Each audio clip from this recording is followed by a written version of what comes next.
Hello, everyone. Hello, everyone. Welcome to day 2 of the NBA regular season.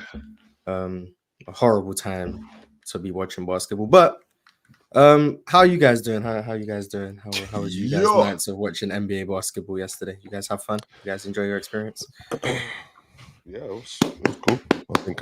I think you know the answer to that question, Mars. Yesterday, I came on and I said, "What's Ben Simmons gonna do? 9 points, 6 rebounds, 5 assists." That's literally Scottie Barnes' line last night. That's all NBA 9 points. What's the difference? That's all NBA players. Scottie Barnes. I mean, damn it. I mean, game one No, of that the was season. But- Game one of the season. I mean, it is one game. If you are crashing out over one game, obviously this is not going to be the reality of the situation. The Knicks are not going to get blown up by 30. And yeah, lineups suck right now. But Are we talking about the Raptors? Yes. Oh, But I think as a broader note on the NBA, I think some young players look like they have taken a step. And I'm Such as Evan Mobley. I have been following this kid all summer, and I am just absolutely amazed at how much better he looks. He just looks great. Like he looks like he is ready to step into all NBA conversations. But when I said that, I'm ridiculous. He's not going to do anything. Right? I didn't say. We've been waiting for the offensive jump for a while. Yep. Now. let me go look back at Evan. Okay, first of all, we're going into year 4, right? We're going into year 4, and there's still some growth there. But what I don't want to do is I don't want to discount what I don't want to discount what Evan Mobley did, because here's the thing, Swiper. I hear a lot of people talking to me on a constant basis. Yo, chill. You need to start paying more attention to Scottie Barnes. You need to start paying more attention to Scottie Barnes. So I'm watching more Raptors games this year. Oh no. Penn specifically. Yes, I got to watch more Raptors games. Please tell me you didn't watch last night's game. No, it was a great introduction to Scottie Barnes. I 100% watched last night's game. Yes, I did. 100% I did. I was like, this is going to be a bad experience. No, man. Like, I mean, you got okay. Chill. Let's play a game. Who he play for? Jamison Battle. Who he play for? Nah, we not gonna do that, man. Come on, man. This is an elite defense. Yeah, the Cavaliers have an elite interior defense, and they are. I have watched Scottie Barnes body bag that front court for years. Okay, and I watched him bump Evan Mobley out of the way for years. Yep. And this year, I saw him bump the dude, and he didn't go back the same way. Move. And I'm like, oh wow, this is different, because Scottie Barnes is a strong dude. I've seen him like flip over like Jared Allen, like he wasn't there. So for him, at this point, it does come down to spacing. It does. It matters that you're playing with Bruno Fernando. It matters. The Raptors were in the game in the first quarter. It was 33-32, right? And then the second quarter happens, and that ass lineup comes on with a bunch of G Leaguers. I'm not trying to be disrespectful, but it's just the truth. If RJ Barrett's playing, if Emmanuel Quickly's healthy, if Kelly Olynyk and Bruce Brown are playing, those guys are not in the rotation. And I have been commenting for years, for the entire summer, that the end of this roster, apart from the young guys, is just really bad. Roster just isn't good, just to be clear. It's not terrible. Here's the difference. It's a mid-team. They're going to struggle to win 41 games. Well, here's the thing, and that's a lot of games. But that's where I had them at anyway. That's why I wasn't surprised, even if Quigley is in the lineup, even if Bruce Brown is in the lineup. I think that I'm high on the Cavs. I think they're a top 3 seed in the East, going up against a possible play-in team. So I didn't expect anything less from them. However, I watched Scottie Barnes last night, and I'm going to watch more of him. My impression, just specifically sitting down and watching him, he's a bit robotic for me. There isn't really a lot of flow to him. There needs to be more. There needs to be more flow to him. I think he's a better athlete, maybe than what I saw last night. But from what I saw last night, he's a bit robotic.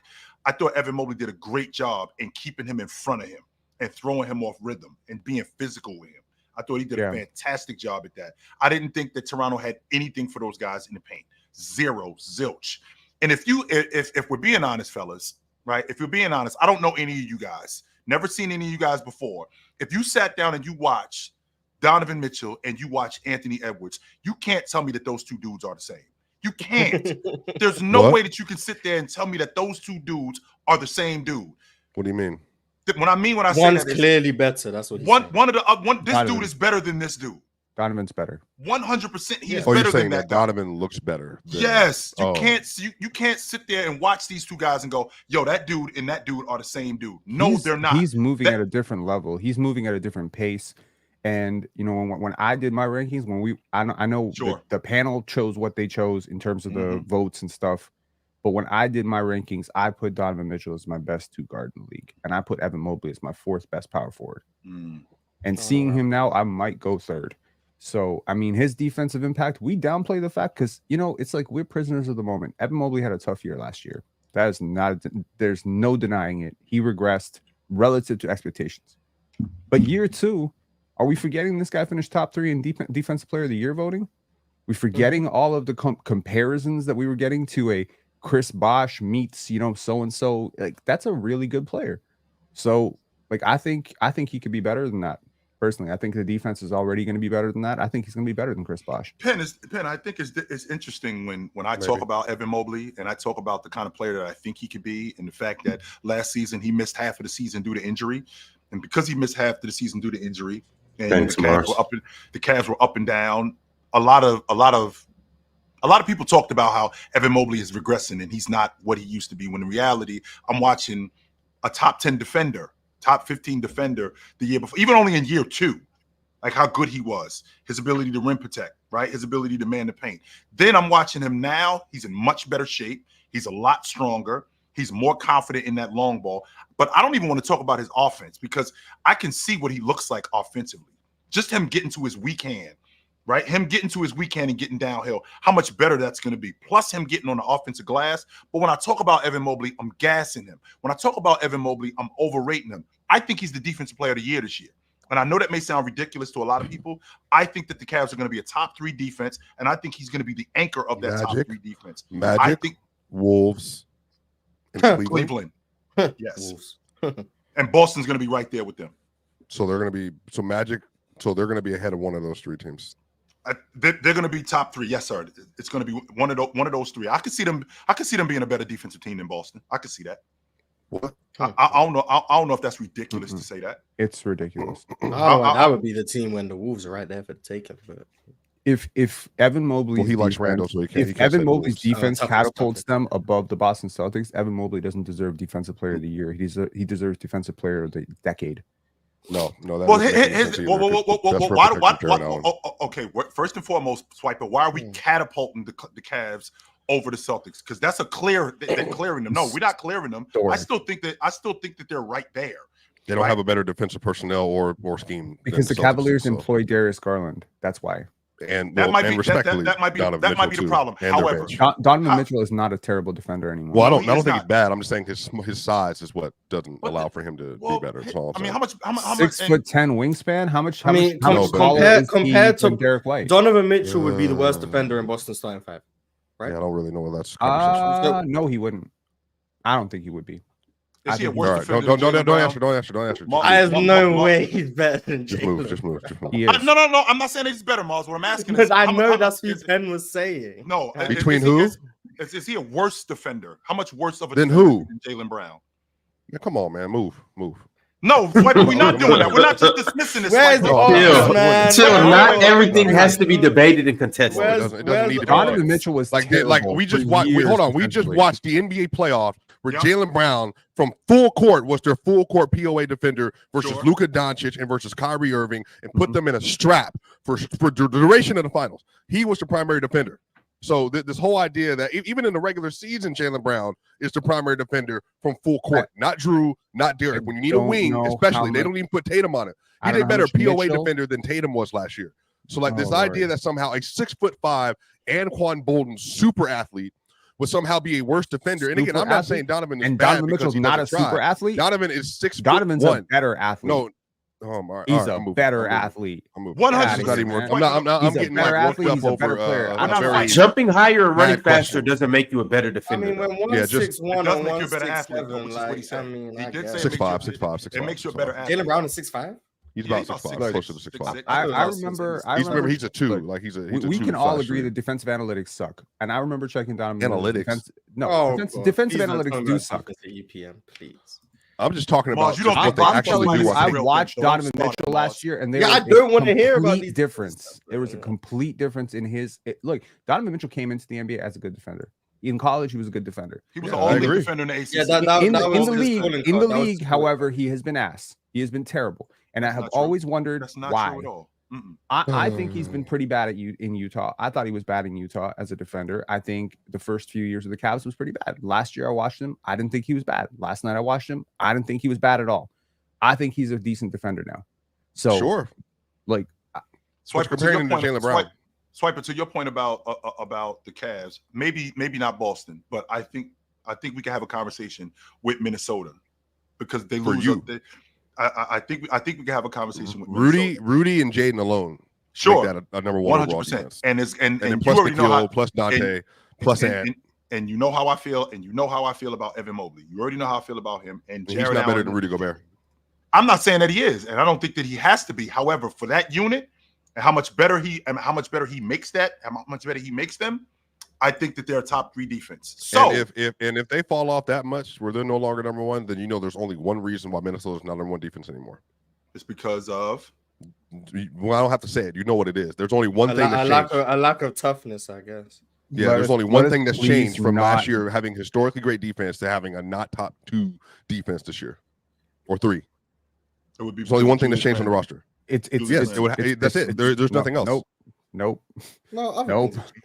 Oh the man. schemes, the schemes are a lot different with Julius Randle in the lineup. Not only are the schemes a lot different with Julius Randle in the lineup, he's a different defender than. So their offense is gonna stay the same, and their defense is getting worse with the inclusion of Julius Randle. What does that tell you? It tells me that we need some. Well, first of all, you're speculating. You're on this idea. You're the one that said they're in a conversation with the Cavs. Automatically, Minnesota's You're the going to be one that awful. said they're in a conversation with the Cavs. No, I said Minnesota's going to be And the better. reason why I feel like that is because I think that they got the defensive player of the year on their crew. Well, Just like the he's Minnesota still not going to have the Timberwolves level had of that. impact Just Rudy because Gobert you're not is. the better player. No, Just Rudy because Gobert. you You're see, not going to have a better we're not doing defense this. because No, Rudy we're not Gobert doing has a it. larger defensive impact on his team than Evan Mobley could. That's not just a fact. true. That is not true. And What do you mean it isn't true? We have 8 years of data on Rudy Gobert. We have 3 years since Evan Mobley been in the league on Rudy Gobert. Right, but be honest. If you could pick one of those 2 defenders to anchor your defense right now, Rudy Gobert. You know what? I'm not arguing. Hold on. This What do you is, say? you know what? Rudy Gobert. So obnoxious, and nobody cares. Oh, bro. Pin, I'm obnoxious. Oh, You man, are that's tough literally luck. like. Why are we I thank Wait, God hold on, every- fellas. I Wait, thank just a God every second. time you're Pin, just on. a second. Oh, Yeah, I will every let time you I'm go. on, that's Swipe. tough I luck. just want to let you. I just need to let the chat know. Incoming poll: who is more obnoxious, Swipe or Pin? Proceed. No, you don't need to answer. Now, I'll take it. hold I'll on, take it. I'll take it. That's fine. Go ahead, Joe. Can we proceed with this? I'm not arguing. Mr. Mick, trickle down economics here. Think I'm obnoxious. Go ahead. Anybody that knows me knows how I feel about Rudy Gobert as a defender. Reaganomics. Now, when you talk about Rudy Gobert as a defender, considering what he has on that crew, much better. He has much better perimeter defenders overall. So a guy like Jaden McDaniels, as opposed They to had the number one defense in Utah too, bro. yes, they did. 100% they did. Bro, now this ain't ASMR. Stop that shit. So now with Cleveland, Evan Mobley has a different assignment as opposed to what Rudy had because they're deficient on the perimeter. As good as Donovan Mitchell is as a defender, they're small as most people know. So now Evan Mobley, I got to protect the rim more. I got to rebound more. Yeah, I do have Jared Allen with me, but I got to protect the rebound. I got to protect the rim and I got to rebound more. Plus, we're going to go against teams that do a lot of mismatch hunting, a lot. So I got to cover for a lot of these guys more. They're not hunting Rudy on the perimeter. They're not hunting Rudy. They're not going to not hunting Rudy on the perimeter. They're not hunting Rudy at the basket like they would on the perimeter with What are you saying? They're not hunting Rudy with Evan Mobley. They're not doing that. They're not hunting Rudy, especially considering that he's younger. They're not hunting Rudy. They're with not. Evan Mobley. They're not doing that. And I feel like Evan Mobley, his responsibility on this crew, especially with what they have, I think his responsibility Is he the best defender on this team, Joe? Yes, he's better than Jared Allen as a defender. Yes, he is. 100%. Yes, He 100% is a better defender. He's a better rebounder. He's a better defender than Jared Allen. I won't argue that at all. And if I'm being honest, I think he might be the most switchable defender in the game. Me and Mars had already had. Wait, no. Second. You don't think he's more switchable than Bam. What I said was he might be the most switchable. There isn't a guy who I think is more switchable. With Bam. You've seen Bam in every situation, and I in think every that setting. He's that good. I do. I think he's that good. Twitch at the highest level of any big in the league. And I think he's that good. I think Evan Mobley is that good as a switchable defender. Man, I've seen Evan Mobley get absolutely torched, by the way, in space. But are we sitting here talking about Evan Mobley getting torched in space? When I just watched Paolo Banchero eat Bam's lunch last night, when I just saw that, I watched Paolo Banchero eat Bam's lunch last night. I just saw that. True, he did. 32. I'm watching 30, that. 33 and 11. That was a great game. Yeah, he wasn't giving Bam buckets like that. He gave Bam buckets last night. Bam might have got a couple, but chill. He did. So and here's the thing. This is what we have to figure out. Because watching the highlights, I didn't necessarily watch the game, but watching the highlights, I didn't necessarily see him cooking Bam. I seen him give Jimmy a couple. I seen him get some transition buckets. I seen him get some open threes, catch and shoots and stuff like that. Yep. But does that necessarily mean he gave Bam 30? Yes, just because Bam was the primary defender? Not all 30 was. But he's a scorer though, chill. Like that's cool. Like Paolo, that's what he does best. Is score. He took a lead, had an efficient game, and he played making a high level. Swiper, you just told me about a guy being that good in space. Paolo plays in space. But I'm saying, if he's cooking in space versus Bam, that means he would not cook in space versus other elite bigs? Yes, he would. Just like you just told me about Evan Mobley. So there's no difference there. No, because I brought up a very large sample size from playoffs to regular season of Bam. Right. And I'm saying that we have not yet seen Evan Mobley be able to do that at the highest level consistently, especially versus elite guards. You 100% will. Yes, you will this year in the first round. Yes, you will. Yes, you will. You'll see. I think you'll see a different Bam. I think you'll see a different Evan Mobley. The switching. Did Evan Mobley play well defensively versus the Celtics? You think? I think he did. I don't think he was terrible against them. No, I think he was really good against them. And I think he gets better this year. Strictly off the strength of him being more physical, being in better shape and being more physical. He just looks more fit. No. Yeah. I mean, by the way, shout out to the Rockets. They sold me yesterday. I really thought that. I didn't say we was going to be a top 5 seed. I thought the game was over, chill. I really did. I turned it off. Mars, don't start. I was sold false promises. No, you weren't. Mars, I watched Minnesota lose 20. We'll come back on the other side. We'll come back on the other side, chill. We'll come back on the other side. You know what? Logical people like chill are never going to understand. Go ahead, Ron. Play the ad. How people can. Are we doing that? I don't know. I'm just mad. Why are you calling for an ad? I'm here. I pay attention and listen. That's the crazy part. That's not. Yeah, I stand to Swapper. I don't want to talk about Houston. So can we? No. I want to talk about the game. No. We're 100% talking about that game. No, we don't. Let's talk about Paolo. Y'all make Trey Miller like Allen Iverson. What kind of a Rockets fan are you, Mars? You don't want to talk about Alperen Sengun. What are you doing? We are 100%. Just because you lost? Who cares? It's a game. I care. One loss? That's too many. It's a lot more coming. They got about 39 more. Now we got Memphis on Friday. Mars, did I not watch the? Never gonna win. Did I not watch Minnesota? Okay, all right, cool. Did I not? I'm sorry. Go ahead. Are we talking about the game? Can we talk about? Are we talking? Ron, do we have time to talk about the game? Yeah, we got a couple minutes. Okay, so Mars, did I not watch the Minnesota Timberwolves drop 2 of their first 3 games of the season last year? Did I not watch that and then go on a huge run? They lost one of those games to the Raptors. And Mars, I can appreciate Jalen Green's shot selection. I can appreciate that. Yes, I can 100%. I can appreciate your shot selection. Wait, chill. All that talent on the court, he's still chucking 20 plus shots. What I'm saying, no, the 20 plus shots isn't the problem. The 15 threes is my issue. That's the problem that I have. Jalen shot 15 threes. He's been watching Jason Tatum. How many did he make though? 5 of them. He was 5. That's not bad. His actual Jalen Green, 33.3%. Jalen 3% below league average. Yeah, I mean, if I bring up Şengün's true shooting and the fact that Şengün was actually less efficient than Jalen Green was last night. Yeah, we have to talk about both of them. But Jalen Green had an inefficient 2 minutes to close the first half and was otherwise had an efficient game. He was good. He just went 0 for 4 to close the first half, and that's why he had an inefficient game because they were all threes. Take that last 2 minutes. He was 5 for 11 from 3 and 9 for 19 for the game.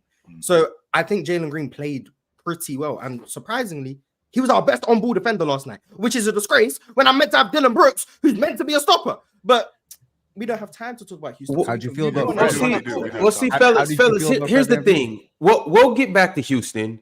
But if Jalen Green didn't quite get it done for you last night, it's some guys like Luka that play tonight. It's some guys like Ant that play tonight. It's some guys like SGA or Jokic that play tonight. And why would you want them to play tonight? Simply because every point counts with DraftKings Sportsbet book. Yes, the NBA is finally back. A new season means new ways to get into the action at DraftKings Sportsbook, an official sports betting partner of the NBA. Who's draining threes from behind the arc? Not Jalen Green. Who's crashing the boards and grabbing rebounds? Well, Alperen Sengun. You can get behind your favorite players in the prop bets you can make on DraftKings, the home of the NBA player props. Is it your first time? Cool. New DraftKings customers can bet $5 to get $200 in bonus bets instantly. Every point counts with DraftKings Sportsbook. Download the DraftKings Sportsbook app and use code Players Choice. That's code Players Choice for new customers to get $200 in bonus bets instantly when you bet just $5. Only on DraftKings, the crown is yours. Got a gambling problem? Call 1-800-GAMBLER. In New York, call 877-8-HOPE-NY or text HOPE-NY 467-369. In Connecticut, help is available for problem gambling. Call 888-789-7777 or visit ccpg.org. Please play responsibly. Don't be a fool. On behalf of the Boot Hill Casino and Resorts in Kansas, 21 plus age and eligibility varies by jurisdiction. Void New Hampshire, Oregon, and Ontario. Bonus bets expire 168 hours after issuance. For additional terms and responsible gaming resources, see dkng.co/bball. See you guys soon. All right, fellas. About some of these games and players last night, we obviously have the title of the show, Players Who Made Statements. And this is the perfect intro to the players that had breakout performances in their first game. Because in this Houston, yes, Mars, in this Houston in Charlotte game, there were two players that had very good games to start the season. LaMelo Ball and Sengun. Yep. Oh, okay. He did? Whoa, I don't know. Sengun was the name. Yeah, I didn't. I thought he was going to say Trey Man. I genuinely didn't. Oh, Trey Man as well. My bad. Three players. Trey Man too. But hold on, wait. So 25 and 18 isn't. No. Sengun was getting.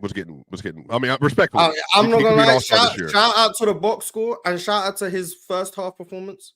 Yeah, that second half. Yeah, he was getting boxed up. Bro. I mean, I think Sengun overall had a solid game, but breakout performance, I wouldn't say. But I'm fine. 25 and 18 is 25 and 18. So I guess if you want to say that, it's fine. Can't hate you. But yeah, he could be an all-star this year. I'm prefacing what I'm saying, but he did not look like Sengun that we had come to love. And that was one of the dumbest turnovers I've ever seen. Oh my God, Miles! What the hell was that? I said that to you last night. I said that to you. That was one of the worst turnovers that I'd ever seen. The timing of it, I don't know what he was thinking. He has Trey Man in front of him and a wide open lane to the rim, and he's trying to do some behind the back. Yep. That wasn't great. They go small in the second half with Grant Williams at the 5, and we're unable to capitalize because Charles Lee I think did a good job last night in terms of just loading up. And one thing about Sengun, and he's 22. I'm not going to be like, oh, he's never going to be good at this. One thing he can't do is when he gets doubled in the post, he can't make that skip pass to the opposite side corner. He can't do it. The size, I think. Every time the double team comes, relative to other bigs, he is kind of small. But when it's Grant Williams, he still can't do it. And the issue is when the double team comes, someone has to cut because that's the pass he's more comfortable making. And then he has to fully turn his whole body to face the double team to be able to make the skip. And by the time that's happening, the advantage is pretty much. Sengun is small for centers. He's saying he's small relative to bigs. Relative to the other positions. He grew. Huh? He still looks. He's apparently 6'11" now, but my eyes are telling me he's not that big. But I mean, he's definitely a bit undersized. I'm fine with how. I'm not saying it's because he's too small. I'm just saying he just doesn't make that skip pass. 6'11" to 60 is not undersized as a big.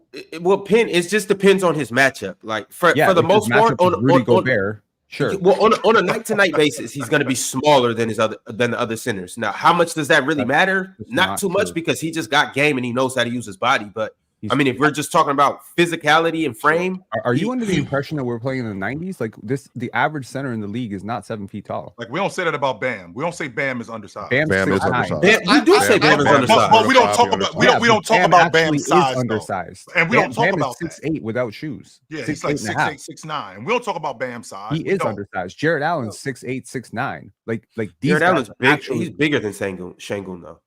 Jared Allen definitely not. I was shocked to find out Jared Allen was 6'9". I was shocked to find out. Is it the afro? Yes. Okay. It must be. When I found out he was 6'9", I could jump out the gym too. Right. Yeah, I was. Now, to your point, there are very few centers. I mean, but I'm not saying he doesn't make the skip because of his size. I'm just saying he doesn't make it for whatever reason. I guess it's an effort thing. I don't know. But I think he just doesn't make that read. Yeah, he just doesn't make that read, and that was the read we needed to make to capitalize from how they were defending when they went small. And that wasn't it. And then Jalen Green also can't make a skip pass. So when they're loading up on his empty side isolations, whatever, and he can't make that read, our offense stagnates. And our offense wasn't good the whole game. We were relying on offensive rebounds. And when they dried up, we couldn't score. And that's extremely concerning. Now, our defense, I liked in the first half. In the second half, I feel like we messed up with some of our switching. Ime took Şengün out because he wanted to be more switch heavy, but then we started giving out rebounds. So there's a lot. We got things we have to figure out in terms of our defense. I think Şengün's defense overall wasn't too bad, but to close the games when we wanted to switch, Şengün just couldn't do it. So that took away from what Ime wanted to do. But Ime's always had this problem, even going back to Boston. He just there's stretches where his teams just stagnate offensively. Sure. The 2022 Celtics would just have 4 or 5 minute periods where they would just stagnate on offense. We have those same problems. The issue is we don't have the talent to make up for it, and we end up blowing 18-point leads to the Charlotte Hornets. But I want to show. Yeah, I legit thought the game was over. I was like, okay, cool, good win for the. Because sorry, go ahead. So 2 things, Mars. I do understand that the sky is falling, but there was some positives last night, and one of the positives that I saw last night was Amin Thompson looked at the rim. He absolutely looked at the rim, and he looked at the rim more than once. I was surprised at that, and that is a plus because we can't have a perimeter player on one of the better teams in the Western Conference be a liability on offense where it's 5-on-4, and you're basically saying that he's with us. That's number one. Number two, Alperen Şengün is really good around the rim. I don't give him nearly enough credit for his ability around the rim. He's really good around the rim. Not only is he really good around the rim, just scoring, just his ability on second chance points because he goes after the basketball. I think that's great. Jalen Green showed me last night that his pull-up game has gotten better. Now, I don't know if I'm taking 15 threes. Like you just said, Moss, 4 threes at the end of the quarter. That might be a lot. I don't want him. That's what made his efficiency look worse than it was. I just don't love him living behind the long ball line like that. But I do love his pull-up game. And not only do I like his pull-up game, I like his pull-up game going right too in the mid-range. He actually looks like he worked on that. And he's gotten better defensively. This crew got screwed up last night because Fred VanVleet decided to get into a shootout with LaMelo Ball. That's what he decided to do. When LaMelo Ball got going, you know what? I got to match this guy. No, you do not. No. And Charles Lee ran a great set. He does that sometimes. Yeah, and he did it last night. 100% he did it last night. Charles Lee ran a great set. I thought this was one of the better sets that I'd seen in a long time. He's got a triple stack on the right side where he's got Bridges, he's got Richards, and he's got Bridges, Richards, and another guy. And I got Melo at the top. Bridges comes out. Bridges catches the ball on the left wing. LaMelo comes over. He gets the handoff. Richards back screen. Curry was on that side. I'm sorry. It was Curry. Curry clears out. You get the back screen and you get a lob because Şengün was late helping. I thought that was I thought that was great action from Charles Lee. But Houston runs some pretty good action too. I like the action that you guys run. I just think that not necessarily the stagnant idea more than Fred VanVleet getting into a shootout. That's not your job, brother. Keep other people involved in the game. That way we can get this thing. That way we can continue this thing to continue rolling. Do you remember what I told you about Fred VanVleet? You did tell me that. Yes, you did. I told you this is going to happen. The numbers. tell me Yeah, that. one game. What happened to one game? One game. It's been one game. This is You the one talking about one game, Mars. Bro, No. Pam was like, oh, it's just one game. I was like, I told you he was gonna be chucking. No, this is who he is. This is who he's always gonna be. If it's a contract year, Fred VanVleet is going for the bag, and he's gonna have some great games for you too. Don't you worry. You're gonna have a 12 for 20 game. You're gonna have a couple of those. Most likely, it's gonna come against some bad teams. By the way, Fred actually put up 20 and 20 against the Charlotte Hornets in a contract year. He was very excited about that. He stat padded the hell out of the game. Whole game, he was trying to fish for that 20. He had all the media interviews lined up right after. It was hilarious. Miles, I think we got to get Jabari. We got to get Jabari Smith more involved in the offense. I love that stop and pop game from him. I just think that we got to get pull up three. Yes, I love that stop and pop game from him. I think he's got to be a little bit more physical defensively, because to see LaMelo for LaMelo to get downhill on him, that didn't look that difficult. Now he's been a little bit difficult navigating screens, and I think he needs to be a little bit more. He needs to be a little bit more aggressive while navigating screens. It's okay to bump guys coming off screens. It's all right to do that, but he's too busy worried about getting around the screens instead of bumping guys. Dylan Brooks last night, he'll do goofy stuff. I gotta accept that, Mars. I'm already on the page that he's gonna do goofy stuff. So him getting into it. It wasn't much, but him getting into it with Grant Williams, and then the very next play, Brandon Miller hits an N1-3. That was a momentum swing right there. That was huge. I would live with Dylan Brooks' nonsense if he was still providing the elite defense he's meant to be providing. But respectfully, he's like our fourth best defender. Like, he can't be Amen Thompson. He can't be doing what he does. Jabari's second. I think Jabari is the best defender. Okay. I mean, I'm gonna wait for Tari to get fully back into the flow of things. So I'll say Amen, Bari, Tari are all better than Dylan Brooks. Whatever. But hold on, Mars. But before you get into dealing with his nonsense, I just need some clarity. Is he just not providing good value on defense, or is it just the fact that he's not the number one defense? Because I don't expect him to be better than Amen. Some nights I don't expect him to be better than Tari. Better than Amen. That's what he was meant to be. But I agree. Amen came in and was at a defensive level that he hadn't showed consistently at OTE. So I mean, cool. Him not being our best defender, I can tolerate. Him not being a clear positive on defense, I can't tolerate. That's why you're here. He's arguably a positive. He's not a negative. He's not a negative to our defense. He's not hurting our defense. There are times where he actively hurts our defense because he will refuse to switch when we are a switching team. There are times where he's actively hurting our defense. But for the most part, he's either a neutral or a slight positive on that side. I would even tolerate that if he wasn't an abomination on offense. The idea that he thinks he can hijack possessions to do whatever he wants is a disgrace. Why am I seeing us get offensive rebounds, kick it out to Dylan Brooks, and instead of resetting with 12 seconds on the clock, he's shooting step back threes? Why am I seeing that? Why am I seeing Dylan Brooks post-ups when we have Jabari Smith, Jalen Green, Alperen Şengün, and a bunch more viable offensive pieces other than him to where he can just airball a floater?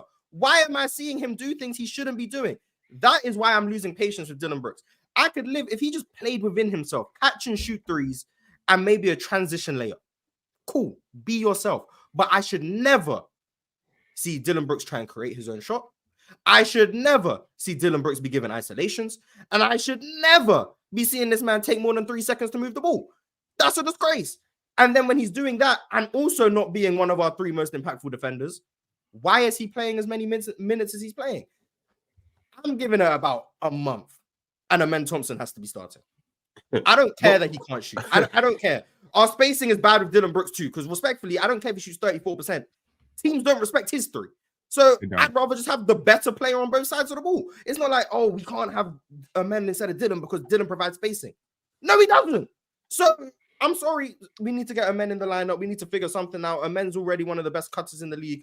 Amen provides spacing just off cutting. Dylan Brooks provides spacing of nothing. So he can knock down the difference with him. But no one cares if he knocks down 2 threes. No one cares. Like, they don't treat him as anything. He makes 2 threes and it's like, he's not going to make the thirds, but you know damn well he's going to shoot the thirds. So guess what? He ends up playing for you. I'm laughing because no one has ever described Dylan Brooks more accurately than that. which is Bro, fair. I'm Fair enough. tired of this man. I swear, Yeah, I'm 100%. tired. Fair enough. Well, that's fair enough. But the question, Mars, is with him providing, if he makes 2 threes and he misses 2 threes, your issue with him is him defending. That's the issue. It's not the fact that he can't be a floor spacer, because he can be a floor spacer, and you're going to live with a mentality. Floor spacer because nobody respects his shot. Well, here's the difference. He can Here's the make difference. shots. No He's one not a ever floor has. spacer. Here's No what one I'm saying. has Here's ever what I'm guarded saying, him. Penn. Here's what I'm saying, Penn. Okay, we're gonna live with this dude shooting. Okay, Yes. we're gonna live with him shooting. But if he's not shooting and he's not defending, okay, there's no reason for him to be on the floor. There's none.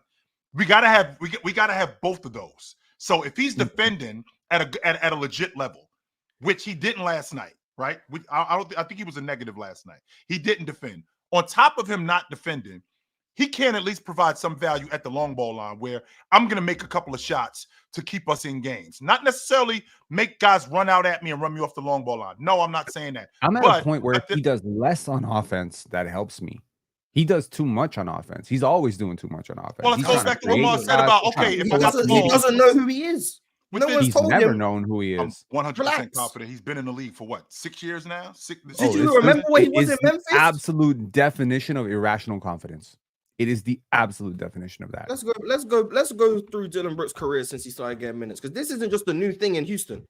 This man was in Memphis. This man was in Memphis shooting 14 shots for 14 points.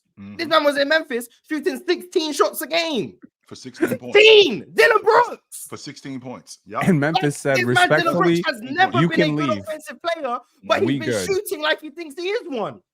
He takes more shots than Jabari Smith every game.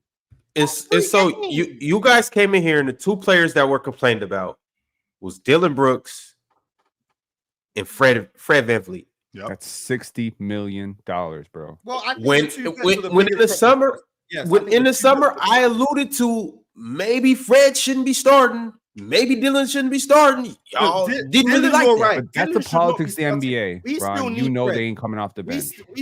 Y'all still need Fred, but we don't need Dylan. I'm just saying, if LaMelo would have gotten a shootout with a certain somebody on the bench in his first NBA. No, I'm not even letting you get that Reed Shepard stuff. He won't shoot.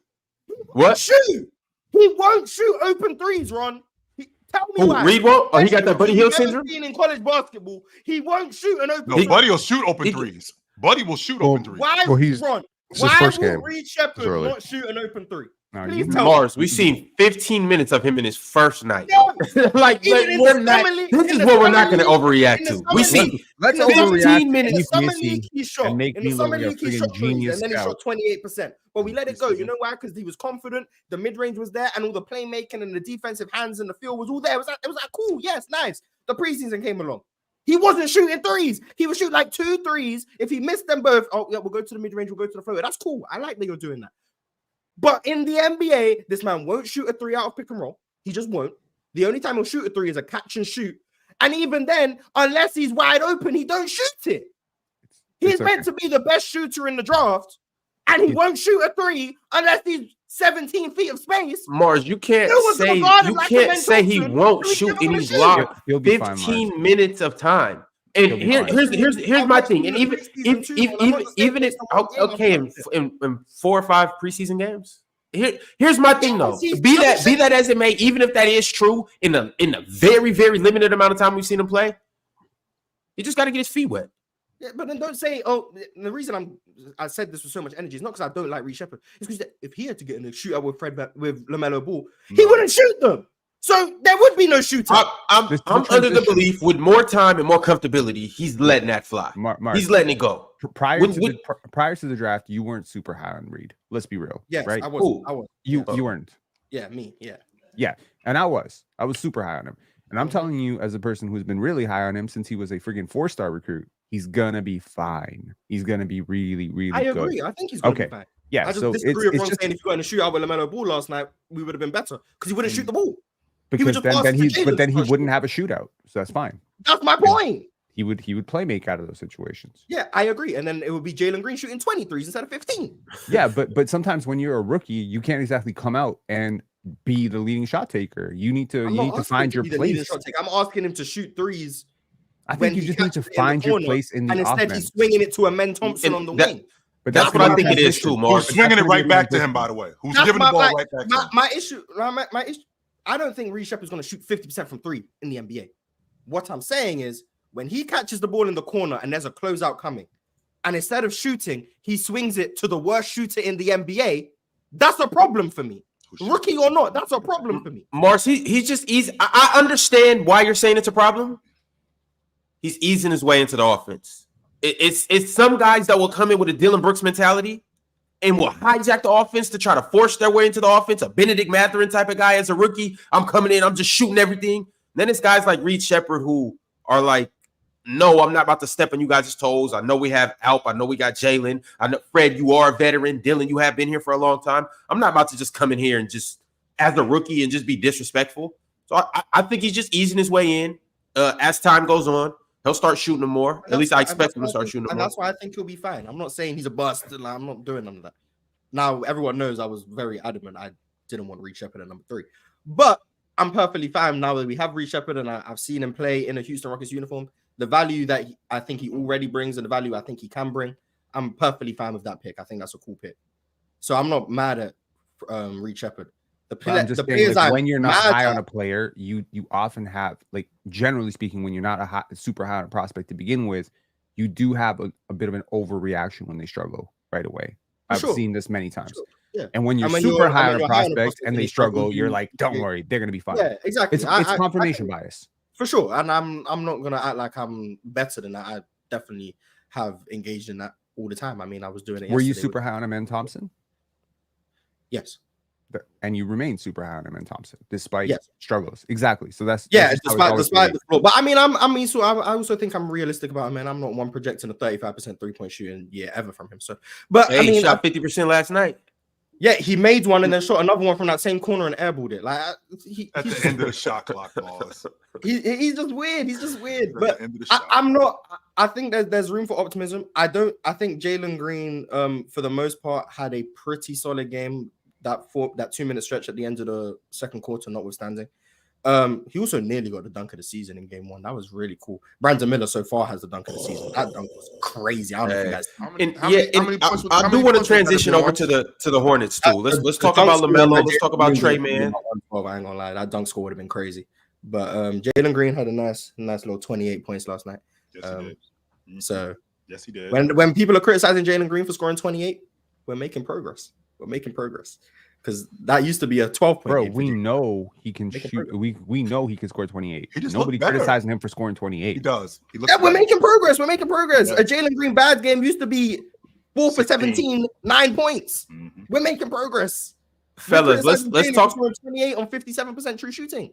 Let's talk about the Hornets, though. I want to talk about LaMelo Ball and Trey Man and the comeback that they made last night. How are we feeling about these two? I don't think there's any. I'm not going to say structure isn't the word I want to use, but LaMelo's one of those guys that you just got to give him the ball. Like, you can't overcoach him. He's one of those players that you just got to turn him loose and let him rock. He's not one of those guys that you got to consistently tell him what to do. You got to consistently scheme things for him. No, you got to keep the floor open and you got to let him rock. His ability to get downhill and open up the floor for his players makes him so much better. I completely leave out the fact plenty of times that he's 6'8". I keep forgetting that. He is 6'8". He's 6'8" and quick too, Chad. Yes, and he's a mismatch. He's a matchup nightmare for smaller guards, even wings. He's a matchup nightmare for these guys, just off the strength of his ability to pass. He may take a bad shot here and there, very much like what Trae Young does, but he'll still keep his crew in the game because he'll find guys. Not only will he find guys, he'll find himself. Last night, that shot that he shot, from 35 and then went and got it off the glass, that was awful. That was terrible. That annoyed me. That was awful. I won't argue that. That was awful on Houston's part. But I love everything about LaMelo. My issue with LaMelo has always been his ability to stay healthy. Is this kid made of glass? Because I like his decision-making in the open floor. I like his decision-making as a younger point guard. I like the fact that he knows who to get involved with, who not to get involved with, when to shoot for the majority of the time and when not to. He's not going to shoot you out of games more times than not. This kid, Trey Man remind me of a dude at the park. Like, just let him rock. That's what he remind me of. And he's under control with what he does. I love everything about his game. Trey Mann been showing me he could play some defense too. I love him. I love everything about his game. He's the guy that he looks like the guy that we need him. He's a throwback. He's a throwback guard. I was about to say that. That's exactly what I was about to say. Don't let the headband, don't let the baggy draws and the big shirt fool you. He's absolutely that guy that used to be what you saw in the NBA, a guy that's going to do what's necessary. He's going to get down in the stance. He's going to play defense. He's going to dive on the floor for loose balls. He's going to play 12 years. Yeah, I'm happy for Trey, man. It's been a long time coming for him. Possibility for him if he gets given the green light. The 6 man of the year is a possibility for him. Marcy's gonna have to. I don't know because Brandon Miller missed the second half last night, so Trey Mann's role got expanded. I think Malik Monk would win 6 man of the year for me, but I think Malik will win it, but I think Trey Mann will be in the running. I think the Hornets got something good going on. Now.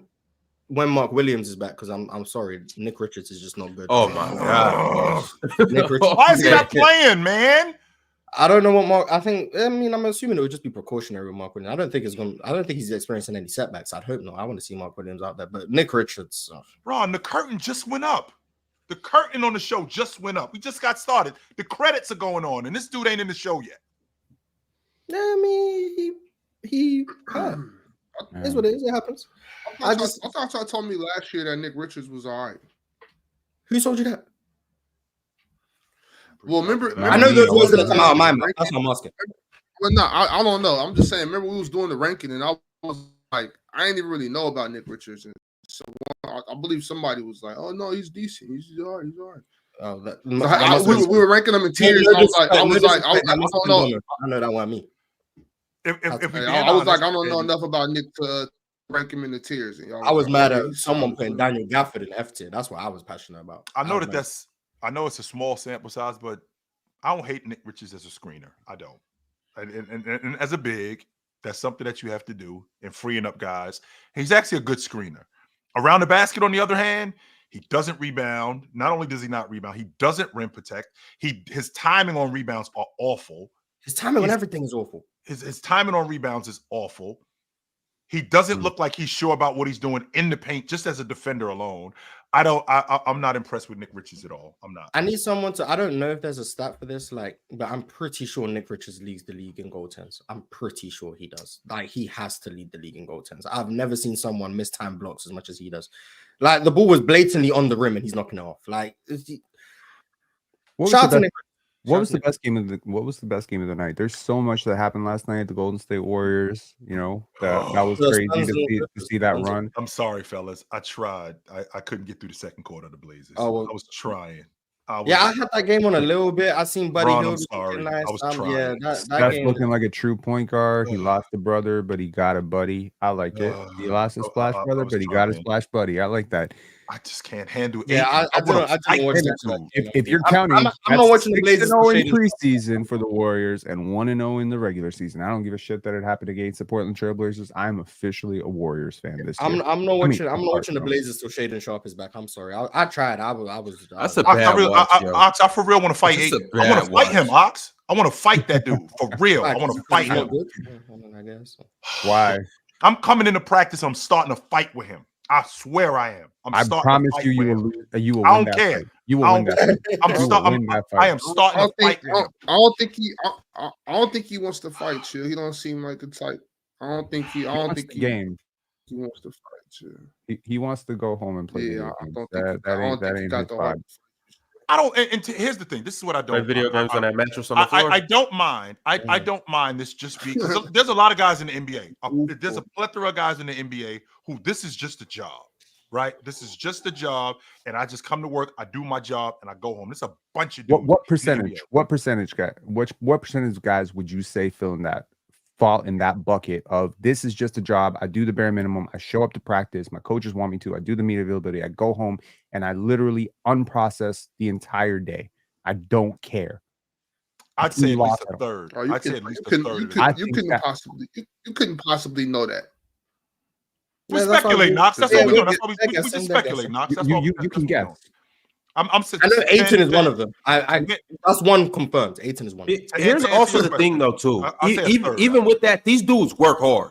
Like you don't have a with a lot of them, you don't have a choice. It's mandatory workouts, mandatory weights, mandatory. Just because I gotta be there don't mean I'm working hard. Yeah, Ron. I get what you're saying. Right like there's things that you have to do that are mandatory, but you don't have to do them with full effort. Right. Ron, you're a basketball player. Right. How many times, Ron, you know the dude, last dude at practice, first dude out the door. You know that dude. No, for sure. Well, even then, he still got to come in. If we had to run 8 suicides that day, he still got to run 8 suicides. If he had to lift weights, if it's a trainer, these guys have actual trainers. But you might not be there, but he still got to go through the reps. But you know what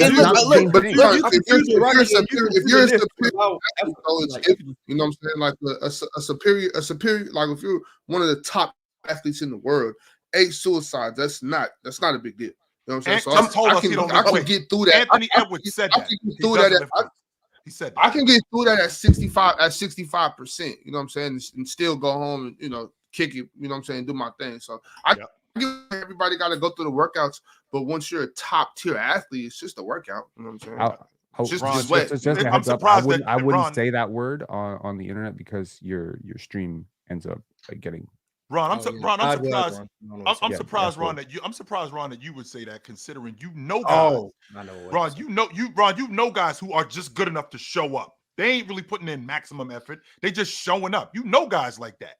So I'm not saying that. I'm saying it's dudes that go above and beyond. It's dudes how many shout out JJ. Come on, man. How many times have we seen a guy go through a playoff series where he looks like he ain't never gonna be a bad player again, and he's putting up 12 and 16 and doing this crazy stuff, and you're like, man, this guy's turned a corner, and then he signs a contract 5 years, and you ain't never seeing him score more than 3 points ever again, and that's just a fact. And I'm sorry that people think that pro athletes are not going to do this when people do this shit in real life all the time. How many people do we know that get a job and then they're kind of coasting? I'm just here for the paycheck. I'm just here for the paycheck. I'm not really into this. I don't care if your company goes under. I'll find a new job. There's a lot of passionless people in life.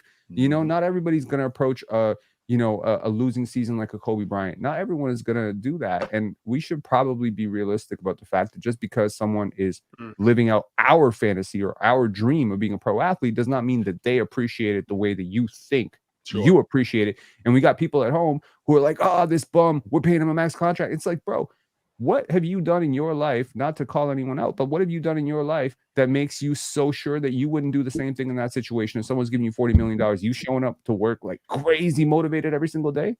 There's some people just not wired like that. Some people are lazy. And I don't think DeAndre Ayton is wired like that. It depends on if. Go ahead, Ox. I'm sorry. Ox frozen. Well, I was just gonna say it just depends. It just depends on. I'm good, right? Y'all can hear me? No, you hear? We can hear you. Okay. It just depends on if you love it or not. Some people don't really love the game. You know what I'm saying? So to your point, Chill, I hear you. Like I've played ball with plenty of people that don't really love it. You know what I'm saying? I do want to say this. I disagree with it. I hate that way of doing it. Players that are just there just to collect the check, because I love basketball, and like Penn said, I would fantasize that everybody loved basketball as much as I do, even though I know it's unrealistic. So I do got to say this though. As for a pro athlete, that's probably the best way to do it. You know what I'm saying? Like, what do you mean? To get this money, because 82 games is a long time. It's a long season. If I'm locked in on basketball 9 months of the year and I'm making, $10 to $40 million a year, if I'm just treating it as a regular job, like let me go to the gym, let me go home, I can enjoy my family. I can enjoy all this money. I can enjoy my life. You know what I mean? So while I'm saying I'm a fanatic and I would love to be there, guys that are doing it like DeAndre Ayton are probably having the plus they probably got other stuff going on. I can appreciate the logic that you may have other stuff going on. I mean, does legacy not matter? That's what I'm not to everyone. I mean, that's fair. Everybody don't want to be the king. Everybody don't want to be the kingpin. Some people don't want to be the king. Some people some people want to manipulate their legacy. Some people just don't care about it. That's fair. That's fair. Some people don't have that. Some people don't mind being talked down. But the way I see it is, if you are a child, if your children go to school and someone be like, oh, who's your dad? And be like, an NBA player. And someone says, oh, he was a bum. That to me is like, that's pride. I don't want that to be the reality for my kids going to school and being trolled every single day because their dad had 1 point and 2 rebounds and he's making a max contract. You know what I mean? Bronny, That's just Bronny professional and pride. Bronny and Bryce have to deal with that, Pin. Bronny and Bryce got that too. People told them their daddy was a bum and he the GOAT. So what does it matter? You keep slipping in that he's the GOAT to trigger me. I'm not falling for that bait. I'm not trying to trigger you. I'm just saying. I know what you're talking about, Ox. LeBron I'm gonna get the Kareem is a GOAT. They're GOATs. People are gonna talk to you. People act like money erases it. Money does not erase this. You're still a human being at the end of the day. You still have, people act like, oh, if I pay you $40 million, it doesn't matter that I slander you and slander your family and slander everything and make 1,000 rumors up about you, and that comes with the job. But it's like that shit is still going to affect you mentally. So I understand what you're saying, where if you just treat it like a job and you just disassociate from it and you just go out, do your business, whatever, and you don't live and die on every single loss, you probably be a much happier person. I get that. But there is a middle road, which is just be stoic about it. Control but even if what you can control. But Pin, you also got to remember too. We can't have these soft ass, sensitive ass kids running around getting pissed every time somebody say something about their famous father. If you're in the NBA, that's a part of that comes with it. I was raised sticks and stones will break my bones, but words will never hurt me. I don't care about that's crazy, Pin. You can't be out here. You got to work hard because you're in the NBA and somebody will call you a bum to your kid. Like that's just gonna happen. Like, you know who else said that? Like instead of that, Pin, I would rather just teach my kids like, people are gonna say stupid things. Go get your education. We not sensitive. We're not out here fighting. Somebody told you to call me a bum. It just depends on what you care about. Like, it's really that. I mean, Ayton made it abundantly clear before he got drafted that his priority second contract. So, like, this shouldn't be a surprise for anyone. Like, he's been. But by the way, that is a really good goal to have if you are a second round pick. That's the greatest goal in the world to have, to get a second contract. If I heard right now that Jamal Shedd's goal in life is to get a second contract, I'd be like, I respect that. Nobody wants to hear that from a first overall pick. Me being as good as Jabbar, me being as good as Shaq, I don't care about that. I'm trying to get to my second contract. But like, he's been open about it. So like the idea that people are surprised about Deandre Ayton's mentality and play and how they clearly go hand in hand.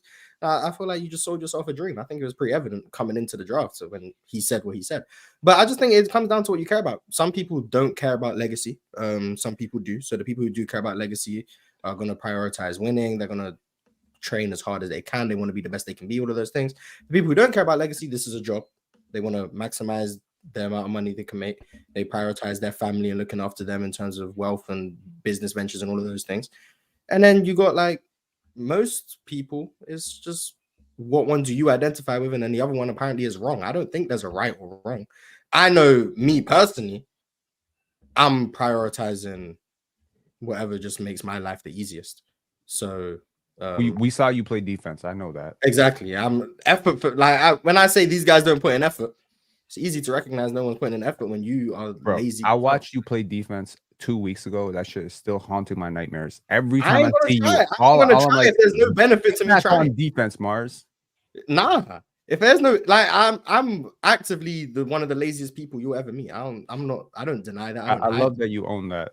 Yeah, and I also just don't care enough about what people say about me to where people saying that about me bothers me, because like there's nothing people have said about me that I haven't said about myself, especially if it's true. Now, if people are just blatantly lying about me, it's like, well, okay. But if it's honest criticism, it's like I've probably said it before you said it, so it doesn't matter to me. So I'm perfectly fine with that. I'm actively lazy. So when there's lazy NBA players, I'm like, ideally, if the team wanted to win, they wouldn't hire a lazy NBA player. But I know if I was an NBA player making millions of dollars, I would be lazy as hell. And if I was you don't know if somebody's lazy until you sign them, though. And that's also the thing that I'm telling you guys too. Like, our definition of lazy might not be all of that lazy. Like how I keep saying, these dudes still have to go through full practices. They still have to. Deandre Ayton still got to go out there and play the games. He still got to travel with the team. He still has to do extra workouts. And like these dudes still work hard. They might not work as hard as we want them to because we're fans. We're like Deandre Ayton. I'm a Portland Trailblazer fan. I need 20 and 10 from you every night. I need this. I need that. Deandre Ayton's still working. He's probably at practice or in the weight room right now.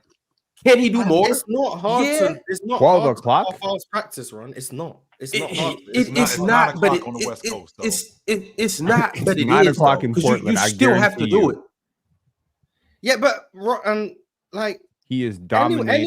Anyone who's played any sports has practiced or trained with teammates, or maybe they were the guilty party where you weren't trying, or they aren't trying, but they're getting through it. Like you can just. I don't know. Maybe I can't relate because you can walk through practice. Like it's not that hard. Like even lifting weights, as long as it's a weight you can lift, like it's not gonna take too much effort. Ant already told us, Ron, he don't lift weights. And if you can't lift it, you're just not going to do it. He said that. He said that to Justin Jefferson. Don't believe that. I believe him. He's not lifting football players. He's not lifting like football weights, but he in there lifting. He's doing something.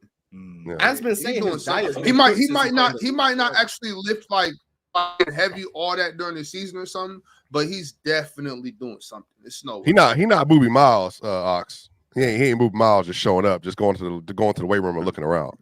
That's not it. All right, y'all. We're gonna transition to what was supposed to be a primetime game last night. Didn't really turn out to be that way because what game? The load management. The Bucks and Sixers. It turned out to be a great primetime game. I enjoyed it, but that wasn't the superstar. I think it's crazy to me, and this just goes to Harden hate. Maybe some people up here are going to be about it. I mean, a missed free throw, cool, definitely should have made it, but I don't know. I got a lot of respect for Harden, bro. Like, no, we gonna get to that. I want to talk about the Bucks and the Sixers, though. Yeah. We're gonna talk about the Bucks and the Sixers. The Bucks ended up beating the Sixers 124 to 109, despite the fact that Joel Embiid didn't play, which we're definitely going to talk about in a second, and Paul George didn't play as well. Damian Lillard came out. He had a great opening night, 30 points, 9 rebounds, 6 assists. Giannis Antetokounmpo did typical Giannis things, 25 points, 14 rebounds, 7 assists. Taurean Prince had a pretty good game too. Fellas, thoughts on this game? And Tyrese Maxey also scored 25 points, but he shot 31 shots. Giannis is fully, and this is a good thing. I'm saying this. I'm not saying this is enough. I think Giannis is fully bought into run and dunk, man. And I think it's about time. I think this is a season where Giannis is going to shoot less than 1-3 a game. And I think that's perfect. If Giannis fully just decides all of my offense is coming around the rim, all of my offense is coming in transition or in the pick and roll, and I don't need to do anything extra. He made one mid-range jumper, but like generally speaking, everything is inside the 3-point line. He's attacking off already advantage situations or in transition. If he does all of those things, this might be the most efficient Giannis season we've ever seen. Now, is he going to average 30? I don't know. Maybe. I don't even know how many minutes he's going to play per game this year. But this is Giannis, and this is me being totally. Giannis could shoot 65% from the field this year, and I wouldn't be surprised. I don't think he's going to shoot threes. I don't think he's going to settle for many jumpers. I think he's going to play the most efficient brand of basketball he can possibly play, and I think that's great. I saw some better screening from him. Nothing special, but I saw some better screening from him. I like the way Doc Rivers was coaching. I'm not gonna lie. Some of the little out of bounds plays, I liked him. And I think there's still concerns for me about their perimeter defense. Gary Trent's job was literally just to face guard Tyrese Maxey. Like he had no other responsibilities on defense, which was cool. He still died on about every single screen that got set, which was a concern. But generally speaking, I have concerns about their perimeter defense. But offensively, especially when Dame is Damian Lillard, which he looked good last night, making threes, making pull-up threes out of pick and roll. Giannis being as dangerous as he is downhill. Dame looked a bit quicker, looked a bit more explosive, which is nice. Their offense, I think, is going to be really, really good. Especially if Taurean Prince and Gary Trent are consistent shooters, which I expect Gary Trent to be. Taurean Prince, and we'll see how consistent he is. And then Brook Lopez. Sorry, last night went 4 for 5 from 3. Yeah, for sure. He started the game, I think 5 for 5 or 6 for 6 from the field. Brook Lopez is back in his comfortable habitat of being a pure rim protector. They're playing that drop again. Giannis is being his roaming self. Like their backline defense, I think, is really good. I still have concerns about the perimeter defense. But I think the Bucks are really good. I had them as the 4th best team in the NBA. Philly, that's hard to take much with this. Like they were elevating Kelly Oubre into a pick and roll ball handler. Caleb Martin's initiating off it. Like they've got guys doing things that they're not going to do during the season because they're missing their two of their 3 key offensive pieces. So it's hard to talk about their depth. Can we talk about their depth that they got Kyle Lowry at age 38, 39 years old coming off the bench with 13 points, 6 assists. Kyle Lowry looked good. Yeah, Kyle Lowry looked good. He looked good, man. He's good. And Gershon Yabusele, shout outs to him. remember him from Team France. He looked good. They're using him as a small ball 5, though. I don't know how sustainable that He's is. Like, I don't know. 265 pounds. Where else? His stretches, Mars. Remember, it wasn't like he was on. I know, but he's probably gonna be like a 12-minute a game type guy. I'd assume 12 minute. So if you go small in those instances against certain teams, I guess like against most, like the Warriors. I just think I'm interested. with such a dominant starting lineup, the fact that they maintain their depth is what makes me bullish on them. It's Joel Embiid that makes me bearish on them. So that's where I'm at. But like, it's really difficult in this day and age with this salary structure to have 3 players as good as Tyrese Maxey and Joel Embiid and Paul George on the same team, and you still have a bench. That's hard. That's really hard to do. They have really assembled a good roster. They built a I'm high on Philly. I think this game, Tyrese Maxey struggled. I think just in terms of being able to get where he wanted to go. A lot of it, like I've always said, Tyrese Maxey to me is a complimentary player. Like he's great playing off of advantages and getting downhill, all of those things. I've never been as high on his ability to actually like break down a defense and all of those things. Like, I'm just not. Shot selection has improved. His shot creation has improved. It's improved, but I mean, from where it was to where it is, I still think it has improved. But he's still one of the more unique finishers in the league, and I think that will be showcased. Can he get there, Mars? He's 23. I think with his quickness and his shooting ability, I think he can get to a point where that's a strength of his. I just think he's not at that point yet. And right with the roster construction fully healthy, I don't think it's going to be something that holds them back. So I think he's got time to develop that and make it a strength, while not actively sabotaging the team while trying to develop it. So I think they're in a good spot. They just need to be healthy. I think Joel is precautionary. I think Paul George is precautionary. I expect to see Joel next week. Well, precautionary next week. Precautionary as in Joel hasn't been able to run 5s the entire summer. So he is currently hurt. But so they have apparently. And by the way, there was a very terrible article that came out from the Inquirer. By the way, very terrible. It's because there's a difference between terrible and very terrible. It was. They basically the writer, I believe his name is Marcus. I don't want to say the name. Basically, tried to say that Joel, he dedicated his son to his late brother by naming his son after his brother. But if he really was trying to honor their legacy, then he would play more and like he would play harder. Right. It's a disgraceful piece of journalism. It had nothing to do with anything. There's no correlation between this dumb game and his real life. But I think Joel was hurt. Like he has not, even in the Olympics, he was hurt. But apparently he played in the Olympics because he felt like it was a once in a lifetime opportunity for him to be able to be on a team that good and to win a medal. But even then he was hurt. He's been hurt all summer. He's still hurt right now, meaning he's having knee issues and he's going to be wearing a brace when he does play. Yeah, he's gonna. I'm actually laughing. That's so irresponsible. That's so irresponsible. Playing in the Olympics. No. And if I'm the ownership, the upper whoever in the front office in the 76ers franchise, I would be infuriated right now. I would have been pissed during the summertime, and we would have to work something out. You could have shut him down. That looks like I'm not even sure. I'm not even sure what I mean by that. No way you was out here running around in France and you hurt and can't play. Well, he got permission to walk. But you got to get permission from the front office to do that. They could have done that. I mean, that whole time they were in the Olympics, I was trying to say he shouldn't have done just like how. So I know Kawhi didn't play in the Olympics. They pulled him, and he still hasn't. They didn't need him to win. Just so we're clear. They did not need him to win. That's not regardless if they needed him or not. Joel? I don't care about that gold medal. If I'm the ownership or front office of a franchise, I don't care about gold medals. That means nothing to me. What's important is the Philadelphia 76ers season. That's what's important. This Olympic stuff, these gold medals mean absolutely nothing to me. You cannot shut down your franchise. Pen, hold on, Pen. Let me finish real quick. It's just crazy to me that this is happening. Like that you played, you did that, and then now you can't play. You're hurt. You said Swipe. You said he couldn't run 5s at all. Well, he has not run 5s since they started training camp.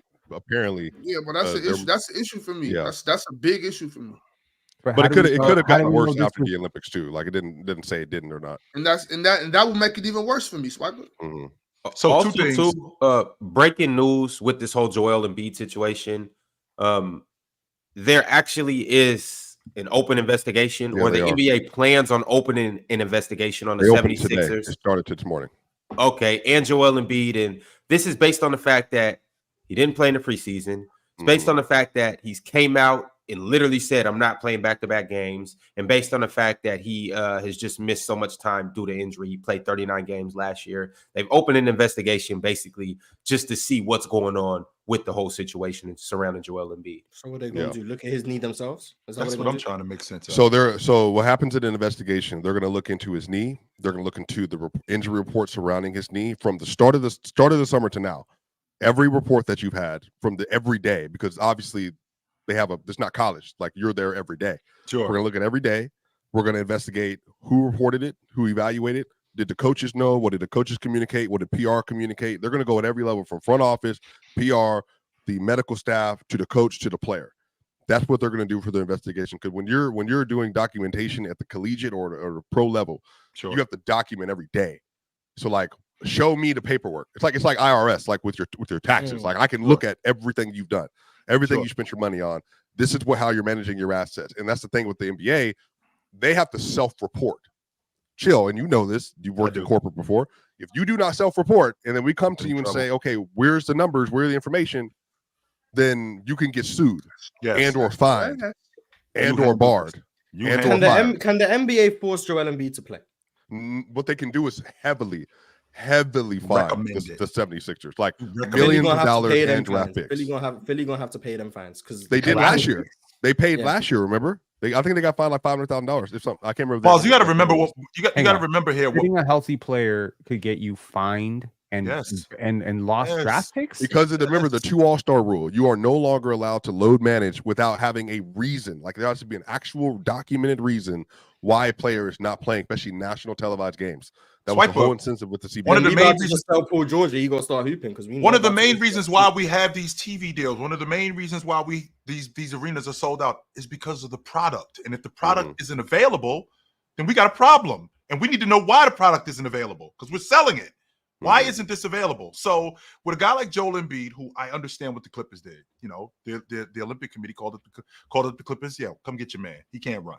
And the Clippers, they should have known that, so they shut him down. I got no problem with that. With Joel Embiid, the issue is how long did you know how bad he really was? How long did you know that? And if you did know that, why did you let him play in the Olympics? Because you could have shut that down. Because, again, we have a season coming up, and he needs to be available for the season. Remember, the Philadelphia 76ers play in the NBA. It's not like they play at a park by themselves where they can just manage their guys however they want. No, they play in the NBA, and the product is what's making everybody money. Joel Embiid is a part of the product. And if Joel Embiid is available, or if Joel Embiid is broken down, we need to understand how much he's broken down. And Joe, I think he's hurt, by the way. He is hurt. I think it's the reporting. They're saying this doesn't make sense to us. So, again, if you're projecting, so when Joel Embiid comes out and said, I'm not playing back-to-back, what is that based on? What information have we gotten from the 76ers that says that's not to his benefit to playing back-to-back NBA games? How do you know that? Is this based on actual injuries, or is this just based on this is what you think the best is? Because even just the way the NBA works now, if you're healthy, you are supposed to play back-to-backs, 5-5-8, or 4-7. You're supposed to play regardless of the situation. So unless you have a legitimate injury holding you back from playing, you have no reason to not be on the court. So they need to understand, have you been reporting it to the fullest degree, how injured he is? And then 2, why are you predicting that he's going to be sitting out on the second end of a back-to-back, or in a away stand, or a 2-game away stand, or whatever that might look like? How do you know that? And we're going to find all the information out. And they're investigating this because Joel Embiid's an all-star, or just because they... So it's a 2 all-star rule with Paul George and Embiid. But it's also, Mars, because I think the NBA at this point has gotten so much information now that Embiid's not playing projected to play in back-to-back, which is anywhere from 14 to 17 games. So 14 to 17 games, you're already saying you're out. What is that based on? Why do we not have information to say that he's not going to be? Because the NBA is also going to say too, March. So if he can't play back-to-backs, why is he playing the front end of the game? Like, why is he playing at all? Would they do the same thing for Lonzo? That's what I was Lonzo about to said say, he's not Mars, playing. because I think that's where we're going here. And no, they wouldn't. And the reason why they wouldn't do it as much, maybe they would do it. It probably wouldn't be as publicized. It's as publicized as it is with Joel Embiid, because Joel Embiid is a big deal in the NBA. That's why I was trying to. Yeah, Lonzo isn't as big a deal in the NBA. Joel Embiid is a big deal in the NBA. And I'm sorry, Mars. Lonzo is not as big a deal. That's as the Joel best Embiid. point guard on the Bulls roster. I'm sorry, Mars. I apologize. No, okay, well, if that's the case, there's so many but Lonzo Ball is not as big a deal in the NBA as Joel Embiid. And if Joel Embiid is one of the bigger deals in the NBA, it'd be the same logic with Giannis. It'd be the same logic with Anthony. It'd be the same logic with a lot of these guys. Why aren't you available? Because again, you are the product, and this is what we're selling. We're not really tuning in as much to Lonzo Ball as we are to Joel Embiid. I mean, we're talking about and remember, Chill, the fiasco that happened last year. So it was just for everybody's reminder for Embiid. I'm with Embiid on that. I think Embiid should be sitting games if he's not, because he's obviously hurt. Sure. But remember, Marge, you remember this.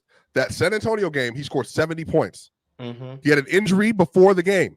Mm-hmm. And then I think, that was before or after they made that trip to Denver. Remember, they had the San Antonio game. He gets hurt again. There was a Pacers game after that. The Pacers game. I'll find the schedule. I'll find it. And then they had the Nuggets game on a Saturday. Mm-hmm. He played in both of those games. At least Mars and I did that game on playback. Yeah, we found out before Paul Reed was the starter, and we seen the Paul Reed 30 piece. Yeah. Right. So then you get the Denver game. He comes out of the tunnel, looks horrible. I mean, horrible. He can hardly walk. He can hardly walk. But then nobody knew though. But that's no one knew he was hurt. And then he comes out in the tunnel, and then he all of a sudden not like he's just not playing. But there was no reported injury prior to the game. He was off the injury report.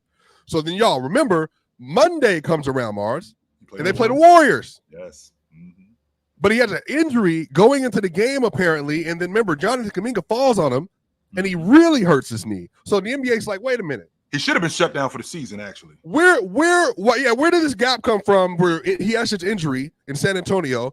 He's maintaining an injury, then he's off the injury report, then he showed back up the 2 minutes before the game, and then he's off of it going into the Warriors game.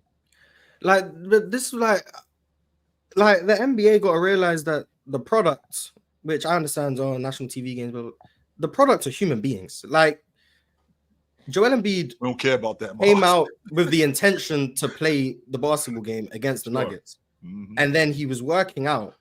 Yeah, and it was pretty clear he couldn't play. Right. So the reason he wasn't on the injury report is because he was going to play. Then when he was actually preparing to play, they realized he couldn't play. No, if these were robots, they're investigating the 76ers. Well, you're meant to report this. Yeah, but when it's not Embiid. Yeah, but what I mean by that is like, if Philly thought he was going to play, Joel thought he was going to play. Everyone was preparing for Joel Embiid to play. He was there working out before the game, warming up, all of those things. And then they realized while he was working out before the game, this guy can't play. What are they meant to do? They're meant to predict. He had an injury he maintained, and they didn't report the injury. Was the issue that you have to maintain throughout the duration of the injury? If you have one and it's there in practice, he was still like bothered that Friday. They took him off and then put him back on, and then took him off, and then we find out from Embiid himself after the Warriors game, he's basically like, yeah, my knee was still bothering me. So why is that on an injury report? So Joel should be on the injury report every game, basically. If you are hurt, you're supposed to be on the injury report. I think the Bucks just list Giannis as probable, like every game. That's what you're supposed to do. Yeah. Okay, so there we go. So there's a little loophole. Just list someone as probable so that there's clearly a reason why the NFL said the same thing too. By the way, just to finish that show, could George Kittle's on the injury report every day. And then he gets off the day before the game. Alvin Kamara typically on it before every Tom day. Brady was on the injury report every week. Every week, Tom Brady was on the injury report. And Mars, to your point, the 76ers, I mean, let's not minimize how culpable they are. They know who he is, and they know how hurt he is. That's why you have medical staff. These people are talking to them every day, telling them what the status is on him. Now, I could tell you the status on me I could tell you the status on Mars as a doctor, but Mars can go out and give it a go. Mars can, you know what? I really don't feel that good. My knee really hurts, but I'm going to try to play. But we still know that you're not really capable of doing this. But the fact that you're going to go out there and try and do it, you do know what it is. We as a staff, we know what it is also. So this is where the investigation, to Swiper's point, comes in. How much did you actually know? How long did you know this? And why didn't you tell us this? I'm sports betting does have something to do with this, by the way. 100% it does. Absolutely. I'm interested to see how this goes. Now, Ron, have we heard have we heard about James Wiseman's injury? Like, do we know what it is yet? it sounds like it's just a calf injury. It sounds like it's just a calf injury. It's not. They said something about Achilles though, from what I. That's why I don't know if like I just heard it was a calf injury. That's all I don't know if it's been confirmed yet because it didn't look good. So that's why I'm asking. It didn't look. And really quickly to get back to Philly and Ox and I go back and forth with this because it makes me nuts when Ox oversimplifies things. But Mars, your rendition of Giannis is exactly what Ox is talking about. Until you stop this, I'm gonna keep doing it. I don't have to do anything else. It's really that simple. I'm not gonna do anything more than I have to do. I am fantastic around the basket. I am fantastic in transition. Until you stop this, I'm going to keep doing it. Why do I have to put a mid-range in my game respectfully?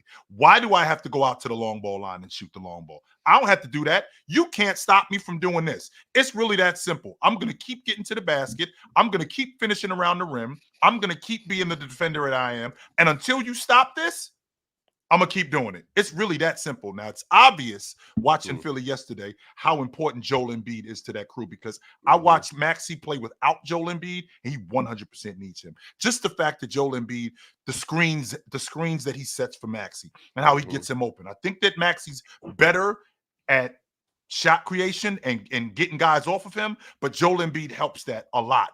Add that to the fact that they run their entire offense through Joel Embiid. It looks completely different with Andre Drummond on the floor. They can't run their offense through Andre Drummond. If I got to watch Andre Drummond at the break, trying to get to the basket with his weak hand, I'm gonna lose my mind. I can't. Hey, respect. He had a full court transition play last year. That was pretty dirty. I think Giannis and this is why versatility is valuable, but it's not always necessary. Like you got guys like Giannis, you don't need to be a 3-level scorer. In fact, I think really Giannis shooting a large portion of his shots from mid-range and the 3-point line would make him worse. So like if you're so singularly dominant from one area of the floor and you're able and teams can't take it away, which they can't in the regular season at least, lean into that. Now, the problems come around where can Giannis get to that as consistently in the postseason where there's less transition opportunities and there's less driving lanes and all of those things. That's where it is yet to be seen. But with Giannis being used more off the ball and more as a screener, that seems to probably be the solution where you don't have Giannis just trying to drive from the outside in. You now have him already inside the 3-point line playing outside of that. So, like, if you're able to just make sure that Giannis can get to where he needs to go consistently in the playoffs and the regular season, he doesn't need to have a mid-range jumper to fall back on. He definitely doesn't need a 3-point shot. Like if he can be a 39% mid-range shooter and barely shoot him and then be as dominant as he is at the rim, that's how Giannis is most effective, as long as you can get him to the rim consistently or he can get himself to the rim consistently.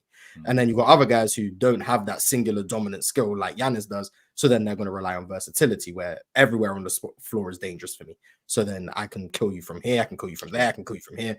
Like it's just, there's different ways to approach it. That's why I've never this guy being more versatile doesn't automatically make him better than the other guy when that guy's singular dominance is just unstoppable. The guy that I when you said that, Mars, the guy that I immediately think about is Jabal. Stop this and you stop me. It's really that simple. If you start making Jabal shoot jump shots, if you start making Jabal shoot threes, you might screw him up. This is my game. I shoot a 15. I play 15 feet and in. This is what I do. You stop this, you stop me. You can't stop that. It's really that simple. Yeah. All right, y'all. Salute to everybody that's in here. It's about 2,000 people in here. Let's get to about 2,000 likes as well. Shout out to everybody that's subscribed. Shout out to everybody that's a member. Shout out to Hunting Gilgore. Shout out to Cobra Son of Raditz. Shout out to Multi Kinney. Those are our Hall of Fame members, and they are goated here on Player's Choice, and especially on the panel. You guys see in the bottom right below pin, there's a promo code, Player's Choice for DraftKings. You bet $5, you can win $200. Go check them out. They got some great props over there. And we have some great super chats that I'm going to go ahead and get into. Let's make it happen, fellas. Jamal Williams said, somebody tell Bam, get off Asia and get in the gym. And chill. I'm finally seeing the light. Get Jimmy off my team. To get smacked by the Magic on Pat Riley night and not even give a fight. I don't want to dismiss how good Orlando is defensively as a unit. I don't want to dismiss that because they got a real good team defensively. Just as a unit overall, I thought they did a great job last night, just in the passing lanes alone. France was great in the passing lanes, but overall, I mean, I keep waiting for this Miami offense to get better, and it's not. It's just not. It's not getting better, and it's largely due, and I'm gonna have to say it. It's the personnel. It is. It's largely due to the personnel. It's not the coach. It's not Eric. They don't have a true offensive engine in the regular season. They really don't. And I want Bam.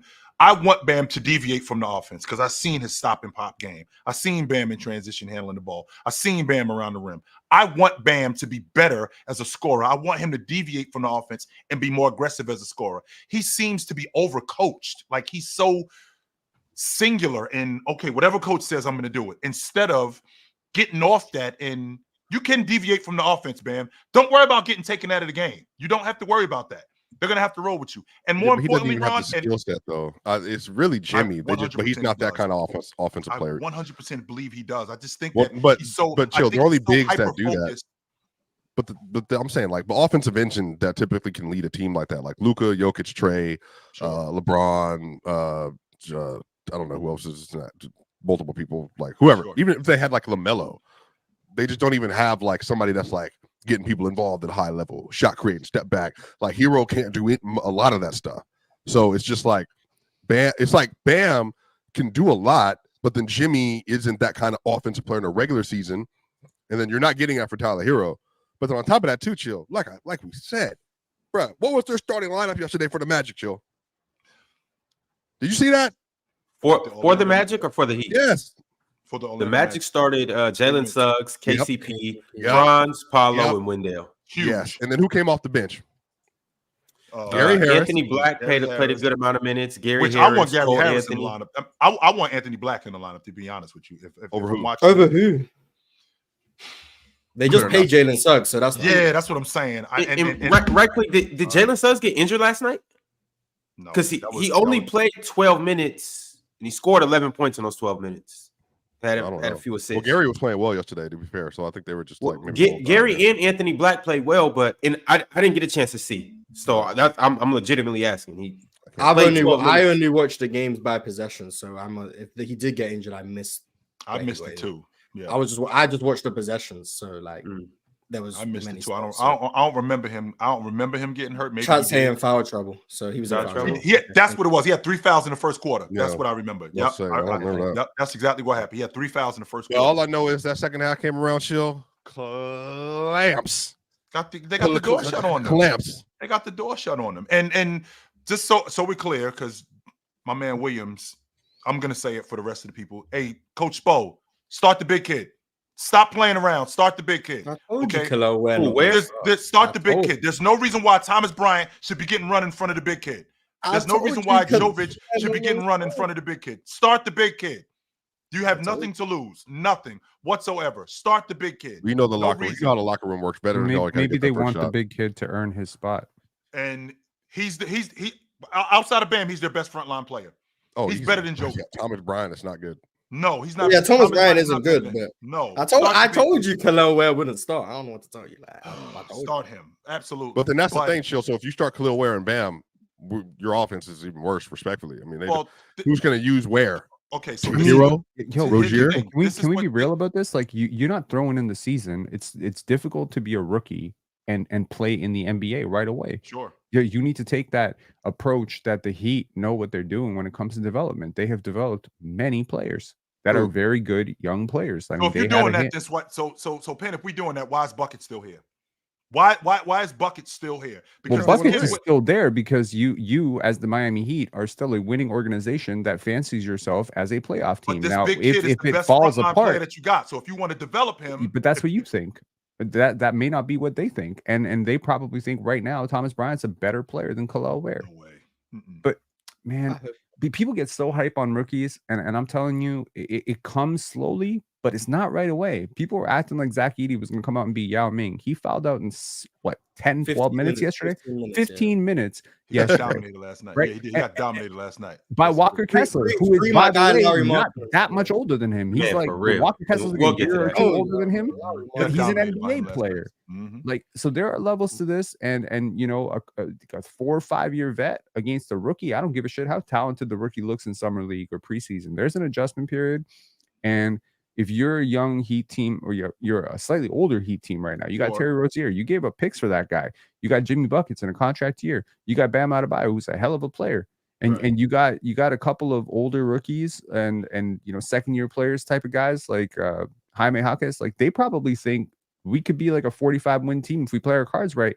If they end up struggling, I'll guarantee there's a ton of Kel'el Ware minutes coming, but give him that opportunity to earn his minutes. I think it's really important for rookies to come along slowly so you don't break their confidence. And you have no idea. Like, they did the mental tests on him. They've met him. They know him. There was all sorts of questions about work ethic, motor, bullshit, whatever. What if he's one of those guys who cracks easy? What if, you know, I'm just saying, he's a kid. Well, I'm glad you brought that up, Penn, because if he's one of those guys that crack easy in business, one of the main things you do in business, you fail fast. Let's find out. Why are we waiting 4 or 5 years to find out if this dude was mentally weak? Let's find out now. Because if we made a mistake, I don't want to find out 4 or 5 years from now that we made a mistake if we're trying to build our unit around a guy that's mentally weak. I don't want to do that.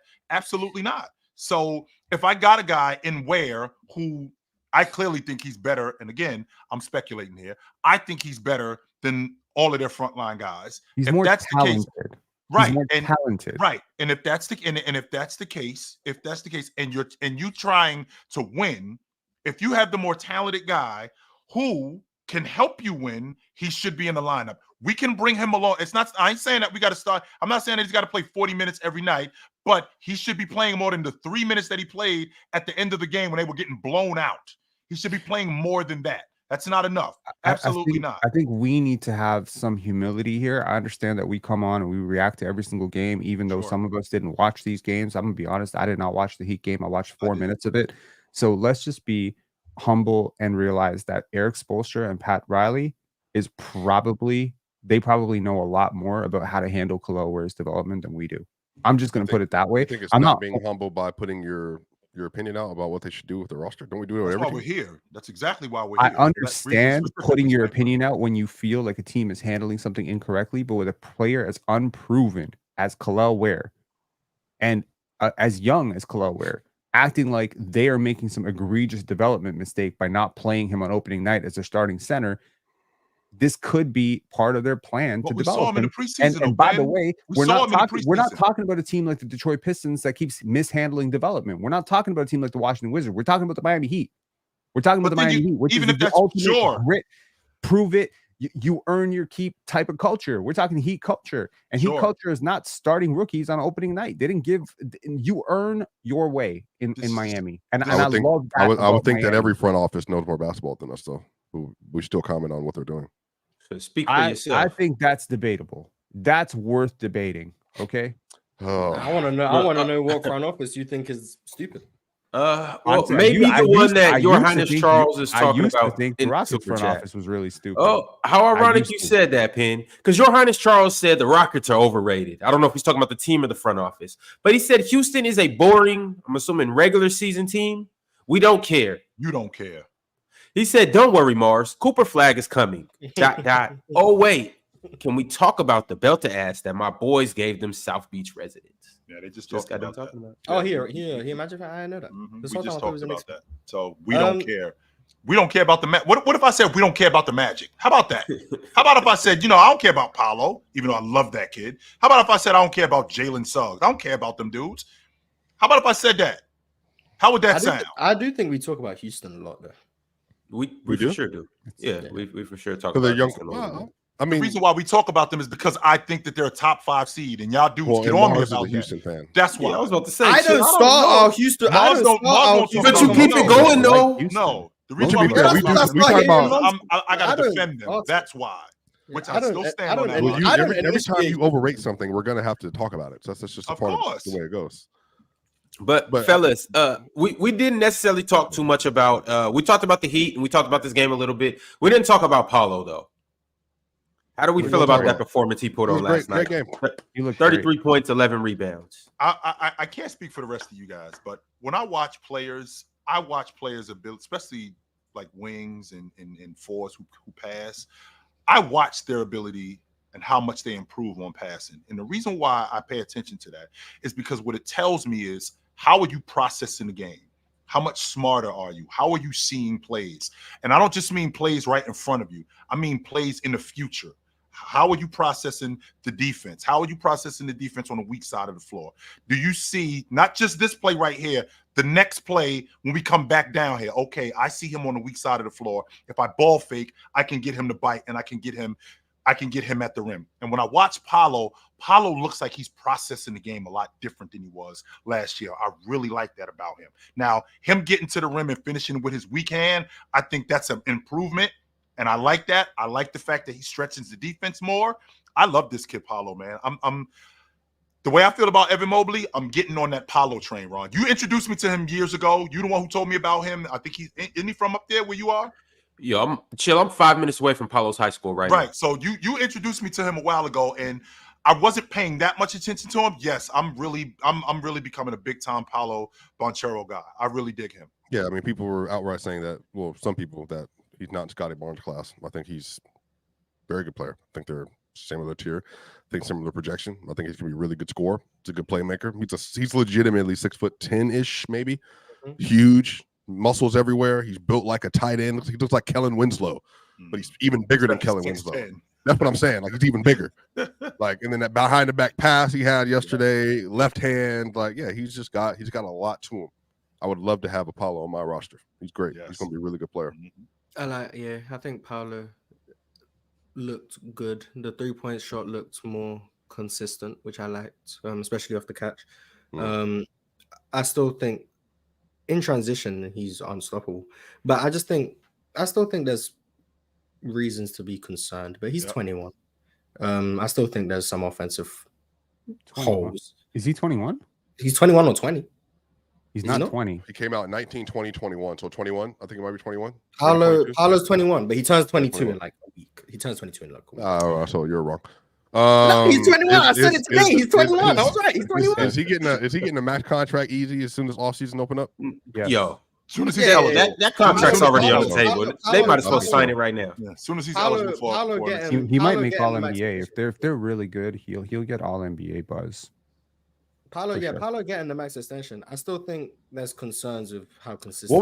What would he have to do to get third team All NBA? Let's say like maybe they have to be like a top 4 seed. He's at like 25.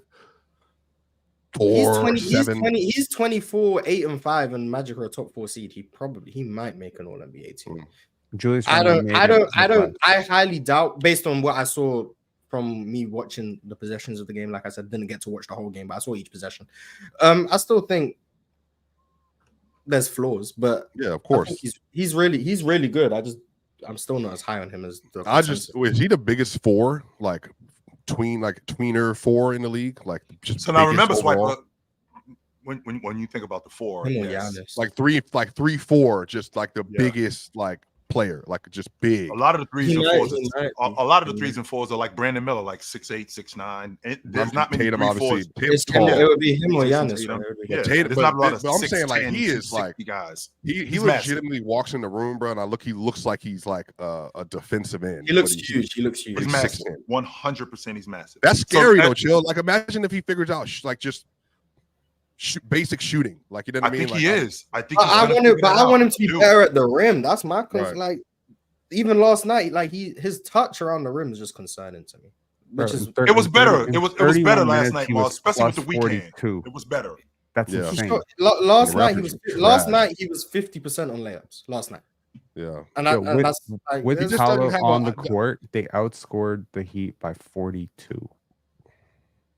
And that third quarter was crazy. It was that third quarter. Yeah. Now, I really like Paolo. I just think slow down a little bit is all I'm saying. Who's saying he's going to be? Well, go ahead, Joe. Go ahead. Your point's more important than mine. to swipe it to your point, you talked about the all NBA team. Yeah. So as we know, it's positionless, right? So as we know, it's positionless. And last year's all NBA team, third team, James, Curry, That was dumb. Sabonis, Halliburton, Book. That was stupid. Yeah, that second team was. Now the second team was Brunson, Edwards, KD, Leonard, Davis. Yeah, well, Leonard's out of there. Kawhi is probably okay. So Leonard comes off because he's not gonna play the amount of games. Let's see. Joel Embiid wasn't on the crew. He might. Yeah. No, he might. No, he won't. We was. But he might be 17 games. Is the only reason. That's all we're saying. He's not healthy yet. That's it. That's all. Does that mean that Sabonis moves up to the second team? No, they're not moving Sabonis up to nothing. Wemby's getting on there for sure. Wemby's getting on there. I think if he maintains what he did last year, he's getting on there. His hype train is insane right now. Because Paolo is. I think Paolo goes ahead of. I think he goes ahead of Zion Williamson. Yeah. Why did Zion not play last night? Mars, please don't get me started. He was sick. Okay. There's a bug going around, by the way. There is a legit bug. He ate some bad gumbo. Because I went to watch the game. The boy had a little virus. The curtain just went up, Ron. The curtain just went up on the can't control when he gets sick. He can't control when he just gets got sick. From you dudes, Hey, man. put My some- back put some- hurts. He had to chill. Someone you get sick in October. Put some like corn that's in their his ox. fault. He got sick. Yeah, chill. You know the weather's changing. Chill. You ain't never had the sniffles. I'm forgetting the flu. But wait a second. The sniffles ain't enough, Ron. It's That's what they said. I read the injury report. It said a severe case of the I sniffles. got to sneeze. I need you.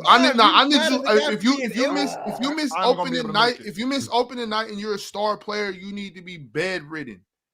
Bedridden. I can't What if you bedridden? Don't get me sick.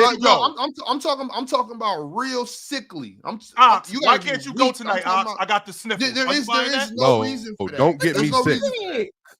I'm playing a basketball game with a mask on. Then if that's the case, don't get me sick for nothing. Oh man, I wanna pull be up. sick. See, I tapped into the game late because the only reason I was going to watch that game is when Lonzo got in. So I was watching when Lonzo got in. Obviously, Zion wasn't in the game, so I was like, I'm assuming he's on the bench. Then I looked at the starting lineups, Right. and he wasn't there. So I didn't know why he weren't there because I wasn't there for the introductions. But if it's just illness, like, I just wanted to know why it was. I don't know why guys getting mad at him for being sick. By the way, Mars, did y'all happen to peep? Is that all NBA third team Zach LaVine that I saw? Who looks like Zach LaVine's good at basketball, guys? It looks Zach like LaVine's good at basketball. That boy said, step back, off screen to the right. You see the lob? You see the lob? Lonzo threw him? You see the lob? Come on, man. That's the best point guard on the team. That's no surprise though. Like we know Zach can shoot the ball. The way people be acting, they be He swearing. almost made They 13 swear in Zach LaVine not good. 2021. I They can't swear remember Zach who that LaVine was. not a good player. You know how it be, but out of sight, out of mind, and then also he plays for the Bulls. So they want to equate it to empty stats. I heard the Pelicans broadcast during the game. I didn't hear the Bulls broadcast. I know they were going crazy. He scored like 6 straight buckets almost. I know they were going nuts. They got like the best they got a top 3 broadcast in the game. Yep. Zach LaVine is incredible, man. He had a great little stretch there. And when he's healthy, man, he's a great slasher. He's a great shooter. He's a great cutter. He's a great off-ball player. He just can't play defense for worth it anything. But free Zach. I wouldn't say for what. He's not good, but I'd say like he's one of the worst in the league. I wouldn't agree with that. Free Zach. Y'all need to stop acting like he don't got no value. Okay, I like Zach LaVine, but y'all gassing him up in a loss against an injured team, and he had 7 turnovers. I just said he played well. He was hurt. He came back from injury. I'm just giving him the injury. That's all. This is his individual play. You said all NBA. Were you being serious? You're not being serious. They're rotating. Josh, I need to learn to read when you're being sarcastic because I don't know. I have no gauge. To be sarcastic about. He played well. Yeah, but he's not gonna make an All NBA team. But he's really good. And people 7 turnovers in a loss is playing well. It was his first game back. I'm saying first game back from injury. He played well relative to that. I don't care about turnovers. He looks fine. He's a good scorer. No one has ever denied that Zach LaVine can score 25 to 30 points. Nobody in the world. He's a professional scorer. That's Penn's nature is a catty man. He's just a catty person. I think Zach LaVine looked good. Okay, we can leave it at that. I think Zach LaVine looked good. I think Lonzo looked good. And Lonzo's the best point guard on the Bulls. I don't want to hear all NBA in a loss and 7 turnovers. Jalen Green had no turnovers. 7 turnovers, Penn, 7 of them. I think KD. That's a lot of turnovers for a KD had non-point 7 guard. turnovers last night, right? KD had 7 Get turnovers. KD off the floor. He killing us. 7 turnovers. Hey, can we talk about that game before I got to go, please? Because I don't want to hear the James Harden slander. Swiper, we gonna get to that. I promise you. I got 4 super chats to read, and we're gonna get to that. Teflon Gunsmoke said, I just watched Scottie be ass against the same team Paolo was cooking in the playoffs. Stop telling me he's better. It's not close. Those two dudes, that team that you saw in the playoffs and that team you saw last night are two different teams. That's just a dumb comment anyway. That's true, Chill. Like I don't like comparing what's happening today to last year's team or the year before that team, but I think it's fair to say Paolo's better than Scottie. And I like Scottie. It's fair to say that if you like, that's fine. But that comment, it really depends on what you value and being personal. You know how that goes.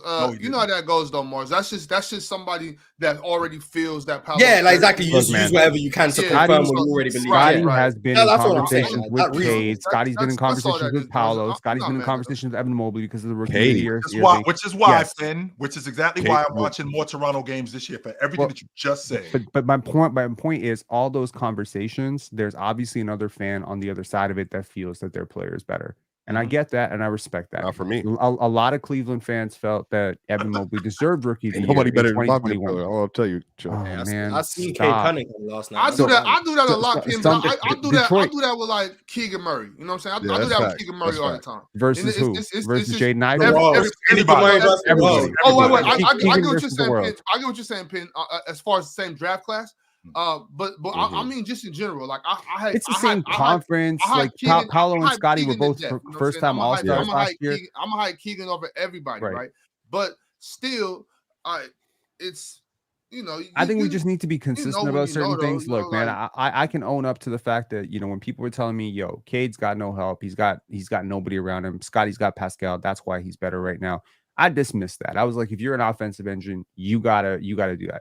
Obviously, watching Cade Cunningham, he's a lot better than I gave him credit. You said he was like the 13th best player in this draft class. I would right now. I would say he's like the 6th best player in this draft class. So he moved up 7 spots in a matter of 3 months. Wait, Cade is the 6th best player from the 21 draft. I'm also not high on Cade. Something like that. I think he's good though. Ox, you would love Cade though. I think why you say I would love Cade? Like I'm saying, bro, he's a great. I think he's really good, bro. It wasn't 3 months. Don't lie. It wasn't 3 months. So first of all, Swiper, I don't like when you lie. Yeah, you lie like an oxygen. I think he's stuck. It was not 3 months, and I think people are. When was it? Whoa! Pen. I don't know how you get to. It was like 7 months ago when I made that Cade take, and I know exactly what happened. Cade started out the season last year. It was not great. Stop laughing, man. Like you really are all time. I can't believe I lost that obnoxious poll. I can't believe it. Like people watching you right now, Jesus. Pen, as you were saying, Pen. It's hard to talk when this guy is doing this. Yo, just keep going. My point is, I got you, Cade. So I laugh in the back. I run a film festival in Toronto, and for 2 months, I basically was not watching basketball other than the Raptors.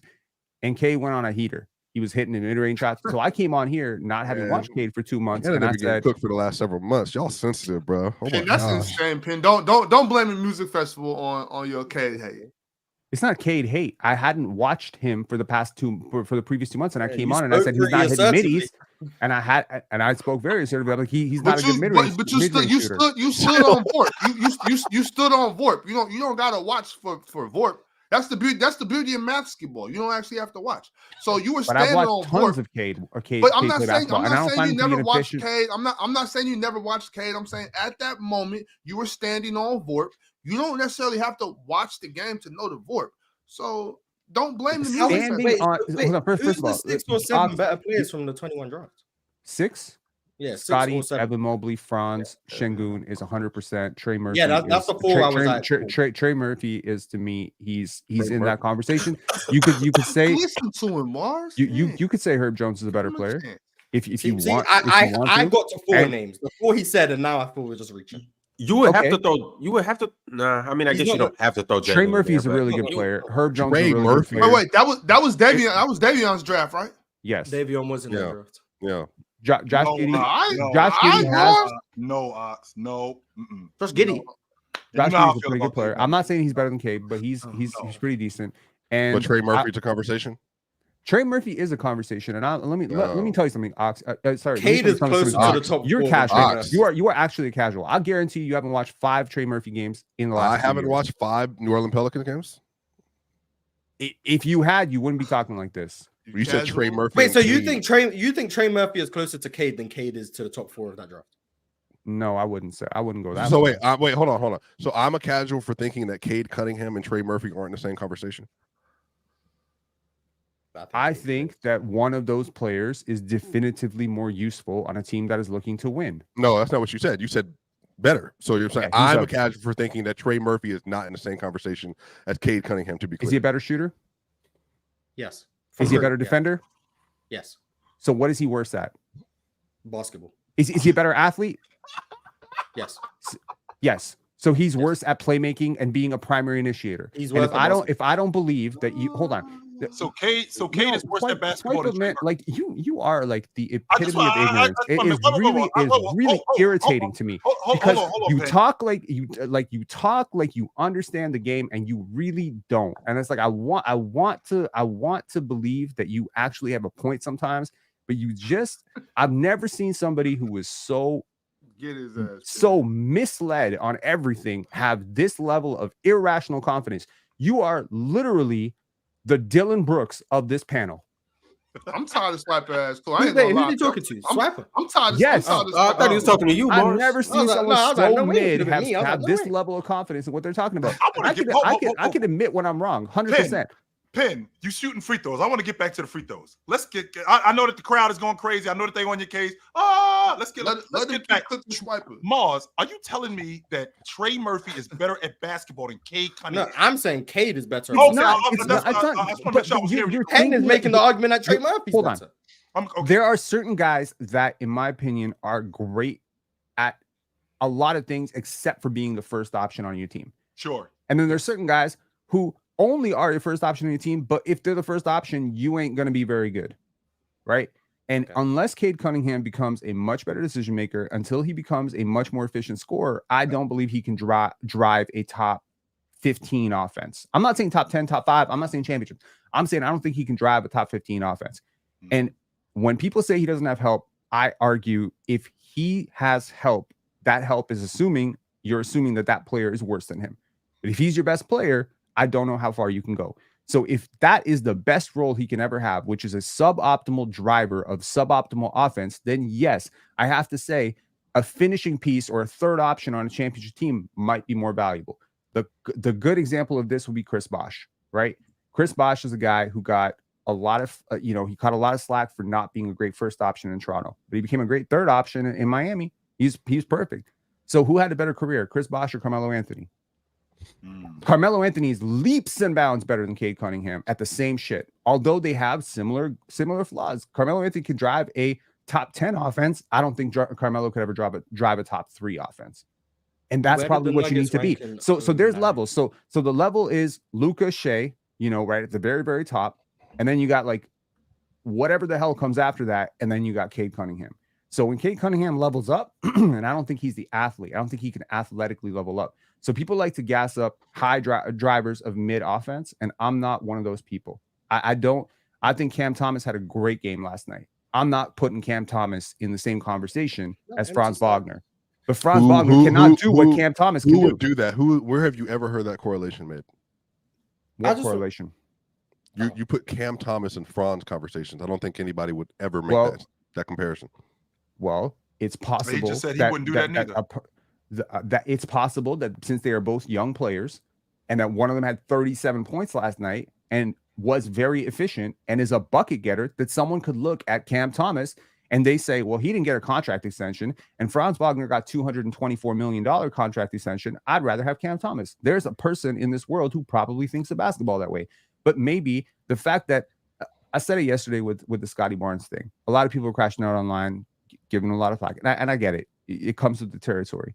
But judging Scottie Barnes by 9 points is as misleading as judging Rudy Gobert by 2 assists. That's not capturing the essence of the player. When you look at a player like Jalen Suggs, when you look at a player like Trey Murphy, when you look at a player like Herb Jones, I can see those guys starting in that role on a championship team. I cannot see Cade Cunningham being the number one option on a championship team. And if he can't be the number one option on a championship team, does he have the skills to be a number 2, 3, 4 option? That's the question. Paolo is in a different conversation as Cade because I actually believe Paolo could be a great third option on a championship team. A great one. Like he'd be fantastic. So if we got somebody better at what, not necessarily better at what he does, but just a better overall player. Because he's redundant. The way you feel about Cade Cunningham, I said the same thing. And you're a Toronto guy. I said the same thing about Kyle Lowry. I'm like, Kyle Lowry is not a starting point guard on a championship team. He's not. Just off his ability to shoot the basketball. Enter Kawhi Leonard. Well, now you got 40%, chill. But I also, and there's a reason why he did that, right? There's a reason why he did that. Enter Kawhi. It's not because of Kawhi Leonard. He shot for it. What are you doing here, Chill? Yeah, but I implore you, Chill. When you have 2 minutes, go look at Kyle. One more time, also the people in the cheap. It was like that 2016 playoffs where Kyle Lowry shot like 30% from the field. It was the worst backcourt player in NBA history. It was the worst for a backcourt player, not a point guard. It was the worst for a backcourt player in NBA history. I'm thinking to myself, you're not winning an NBA championship with that guy on your unit as the lead guard. It's not happening. Enter Kawhi Leonard, who now, because we're so used to hearing spacing, that means that you got to shoot the 3. No, you do not have to shoot the 3, but you do have to have somebody who can open up the offense. Enter Kawhi Leonard, who can knock down a mid-range shot. Enter Kawhi Leonard, who can get to the basket. Chill, you are not going to tell me that his three-point shooting was influenced by Kawhi Leonard. Let me tell you what Kyle Lowry shot from the three-point line in 2016, 2017, a full 2 years before Kawhi got there. 41.2%. And in the playoffs? Okay. I'll give you the playoffs. Hang on. He shot that year. He shot 34% from 3 in the playoffs. By the way, the year before Kawhi got there, he shot 44.4% from the playoffs across 10 games. I don't hear you talking about that. The year with Kawhi, he shot 35%. What's this argument about, Mars? It has nothing Kyle Lowry Kawhi being has able to nothing be a to do point guard with on Kyle the Lowry. championship. No, it is comparing Kyle Lowry to I wish Cade Cunningham was more like Kyle Lowry. I wish he had more of that Kyle Lowry stuff. I wish he was a great defender. I wish he could do all the small things.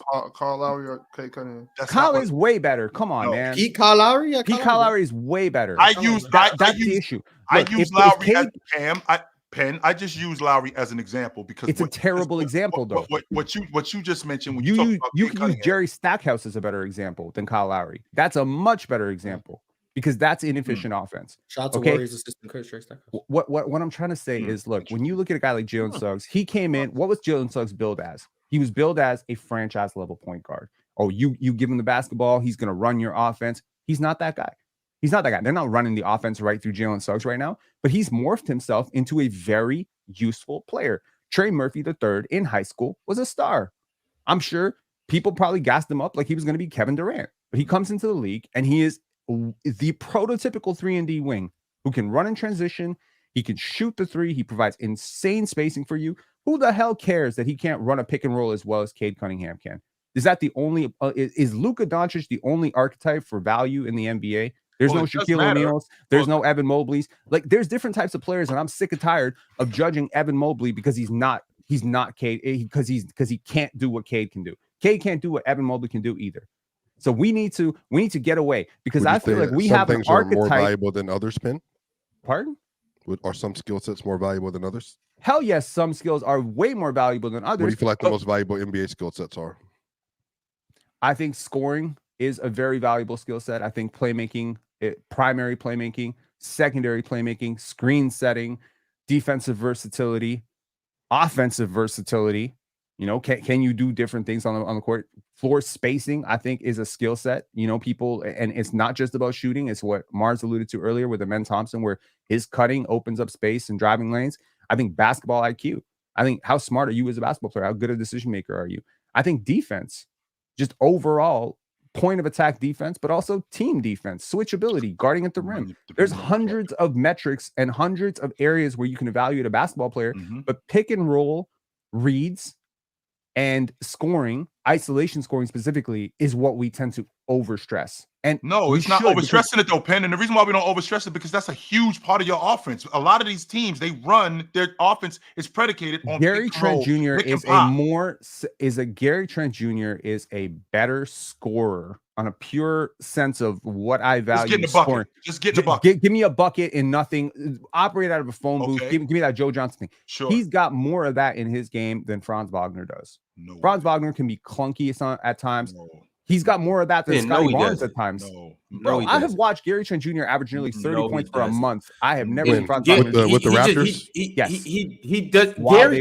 Gary is underrated with that. That's crazy. Franz is a driver. Like Franz ain't getting to a bucket in the mid post isolation. Like that's what he's have a huge bag, but Franz is super. So now Franz can't score in the mid range. You've never seen Franz one dribble, two dribble pull up. No one said he can't. He said Gary Trent. I just kind of want to go back to the Trey Murphy, Cade Cunningham point because I think we're getting lost. That type of game, like Gary Trent, he's not Carmelo Anthony. Gary Trent could replicate that more than Franz could in terms of his skill set. Yes. So if you that's just not a crazy thing. I mean, the thing about it is everybody these are professional basketball players. Everybody can get to a bucket.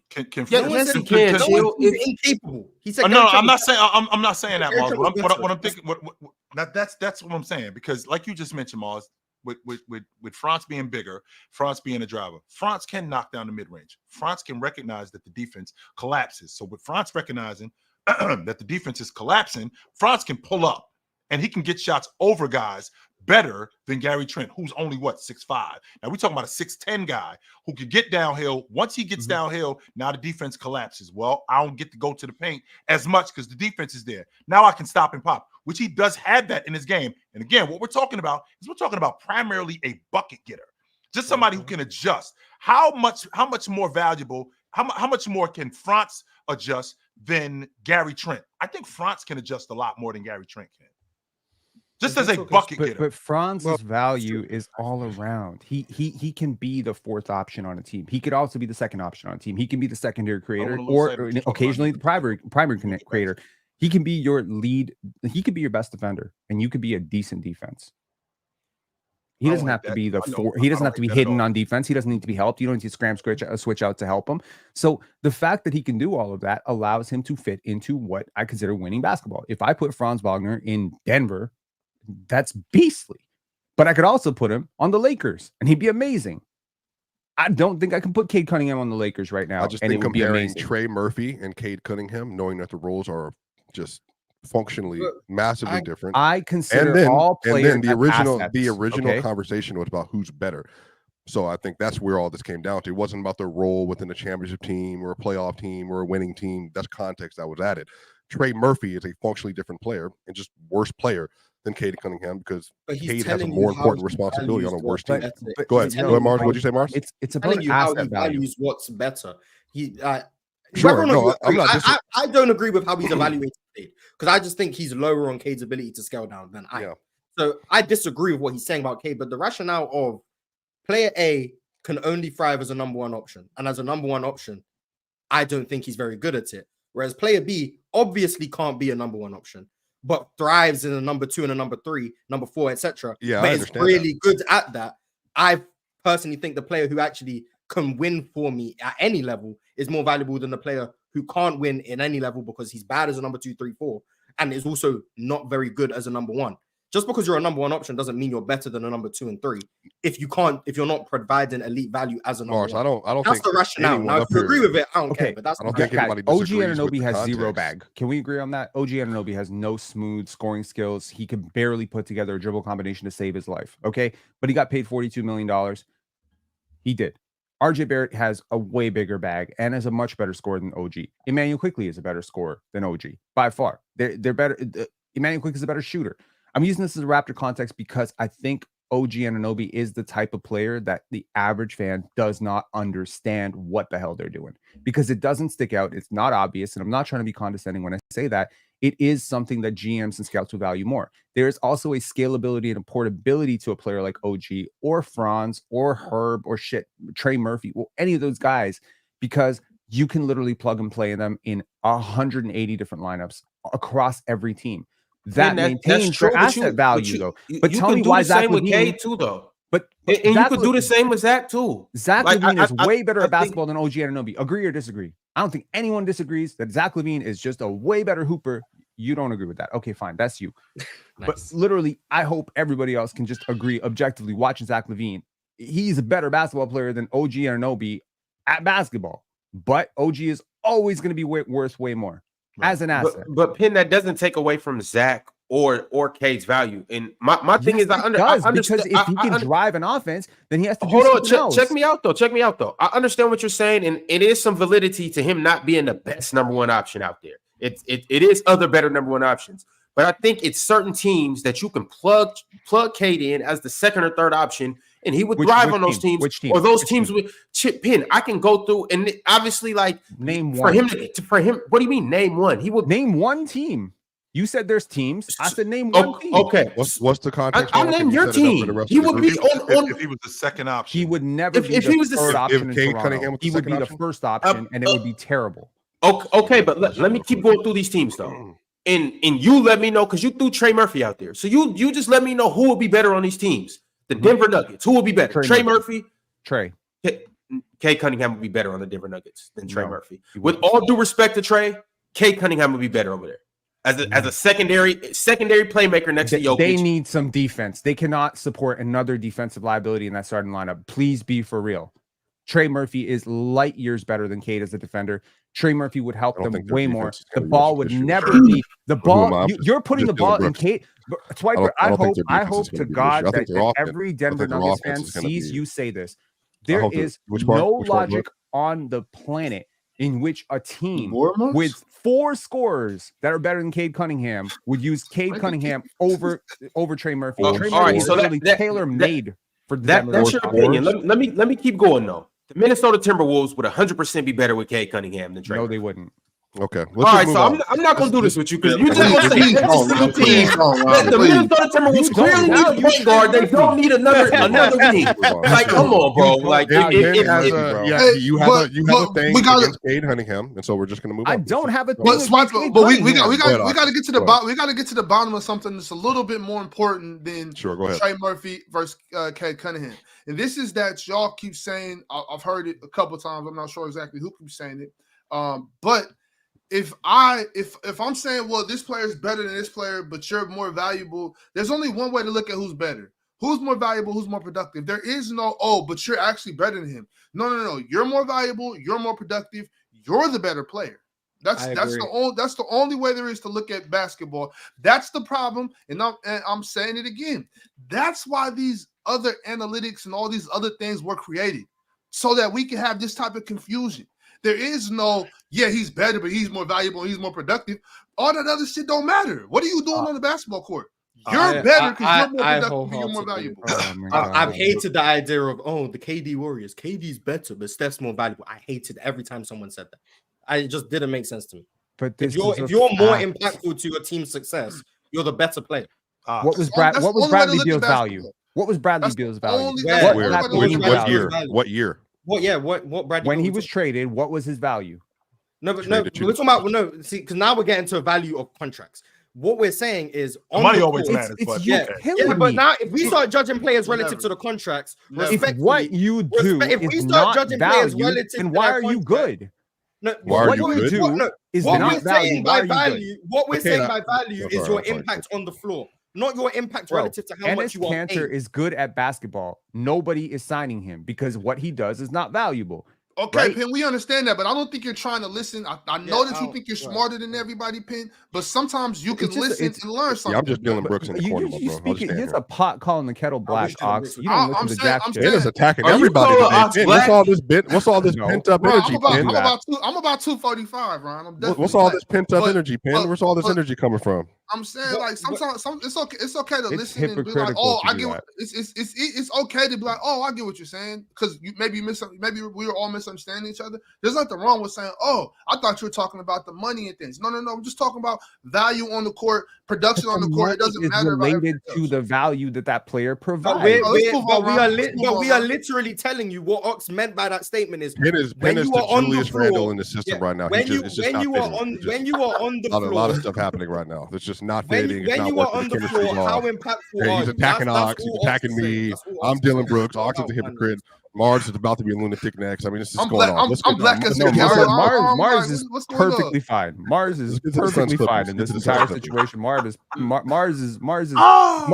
does not have what I consider a fixed mindset. Mars has a growth mindset, which means when you present Mars with new information, Mars doesn't sit there and be like, "No, but that's what I thought 2 years ago, so that's going to be true forever." Ben, you just said about an hour ago that I do that because I know more. You just said that about me about an hour ago that I was logical. You are logical as well. I didn't say no, but you. Chill has things he absolutely is leaned into that he will not move off of. I think everybody does, including Mars. I think that's what bias means. Anyway, we gonna move off. The only thing I don't move off of is Chill's trying to watch Scottie Barnes, and Scottie Barnes put up 9 points last night. I respect. And I'm not off the train. I'm not off the train. I'm gonna stay on the train. It'll fall off the tracks before you get off of it. All right. DSG Piccolo said, as the Blazers fan, I can only stand to watch 2.5 quarters. There were no bright spots last night. Just bad basketball all around. I got 81 more games of this. Actually, it was a bright spot. My bad, Chill. I'm just excited. I'm excited, Chill. You know what this means for me? That means cheap tickets. Oh, I'm about to be there by that court. What? Cheap tickets for horrible basketball. Those tickets are cheap for a reason. No, Ox is going to see the other team. He ain't coming to watch the Blazers. The other teams. He's going to Ox ain't coming to watch the Blazers. I love basketball. My son. He's going to watch the Kings play the Blazers. Kings come to town. Ox don't care about Portland. The Kings don't even come up here till January, I think. But that's okay though. All right, Swiper. I know you wanted to talk about the Suns and the Clippers, so right now is a good time to get into that. The Suns beat the Clippers 116-113. Yeah. And basically, this was the first game in the Clippers' new home, which is $2 billion. Into a dome. But it started with a tough overtime loss. Yes, the game went into overtime. The Clippers were on the brink of a win in regulation before Kevin Durant hit a clutch jumper to send it into OT. Some notable stat lines. Zubac had 21 and 9. Played well. Norman Powell had 17. Durant finished with 25, 7 and 3. And also James Harden went ballistic. Can I just pencil in KD for 25? No matter what the game is. Of course. Just put 25 in for KD. Yeah, even inefficient. Yeah. No matter what it is. He was inefficient. Kevin Durant 25. Multiple series still averaged 28. KD gonna get points up. James Harden looked good. But even the defense that you saw. Didn't Harden have a gang of turnovers too last night? Yeah, he did. 8. I want to say 8. Yeah, it was a lot. And he missed some shots too. But so just to set this up, how do we feel about Tyus Jones starting? Been waiting to want to talk about this game. I think I'm gonna try not to dominate the conversation or whatever. I'll stand in the corner and hit my threes. No, you're not doing that. No, I would say just stand. I think James Harden, the slander that I get the slander. I understand. By the way, did y'all see Chris Dunn? You understand what I mean? I knew that was coming. Mars. I'm with you, Swipe. I'm saying, Chill, did you see it? Did you see it? I knew it was coming. Chill, but did you see the impact? The defensive plays. There's people who think that I'm this kid's father. For real. They're like, yo, you played. I'm not gonna lie. That's actually y'all do resemble a little bit. People who think that I'm this kid. Y'all really do. Y'all really do for real. I didn't even think about that. No, I'm not ready. But Chill, he got some deflections. He's mad long. He's mad long. He just fits. It works. But look, this thing I think about James. Ron. James deserves credit, I think, for having to carry that roster. No Kawhi. I think the turnovers were too much. Some of the missed shots were too much. The free throw was too much. But, I think James is going to have a lot of people that are going to attack him this year. But just me personally, I'm throwing the efficiency aside a little bit. I'm throwing some of the turnovers aside a little bit. Because I just think if you look at the way the roster is built, Boston was the one getting secondary buckets to James Harden yesterday. And nobody thinks that Boston is like a legit number 2 option down the close. Or Norman Powell. Norman's a good player, but none of them are just like elite level scorers. That's like a legit second. I know, but you're not. He's Devin Booker without the opportunity. He Devin Booker. All right, okay. But Swiper, only reason I said that because I'm with you on that too. In this particular instance, we can throw a little bit of the efficiency aside, and we can account for 4 turnovers. Yeah, sure. Maybe 5. But y'all know sometimes James Harden get that kind of little lazy pass where he do this, that the little entry shit, pass he had in overtime. Yeah, that's all. It just be like sometimes James Harden be a little lackluster, a little carefree for me, and that's an issue. But I mean, as far as the stats go, I'm impressed by what James Harden put up last night, and like you said, I'm expecting to put a little bit of the efficiency to the side a little bit. So Swiper. James, to your point, James Harden has never been wildly efficient. Even when he was 34 a game, even when he was 36 a game, he wasn't wild. He wasn't wildly. He was wildly efficient. He was pretty wildly efficient. So when I say wildly efficient, I mean like James Harden was never like a 55 or 52% from the floor type. No, he wasn't. He was never that. However, I accept that from him. But with the other stuff that comes with him, I just feel like James Harden at this point where we are expecting him to do what he did last night on a night-to-night basis. I think that you're asking a lot for a guy. And don't get me wrong, I still think that he can give you valuable minutes. I still think that he can give you I think on a Tuesday you could get 23 and 9 from him. I think that on a Tuesday you can get that. But expecting 34 years old. James Harden is not efficient. Efficient at what? Efficient at scoring? Field goal percentage. He was using field goal percentage. So with that being said, I'm not expecting 60% true shooting on his using career. He was using field goal percentage. Right. That's why just leave it alone. But yeah, but that's why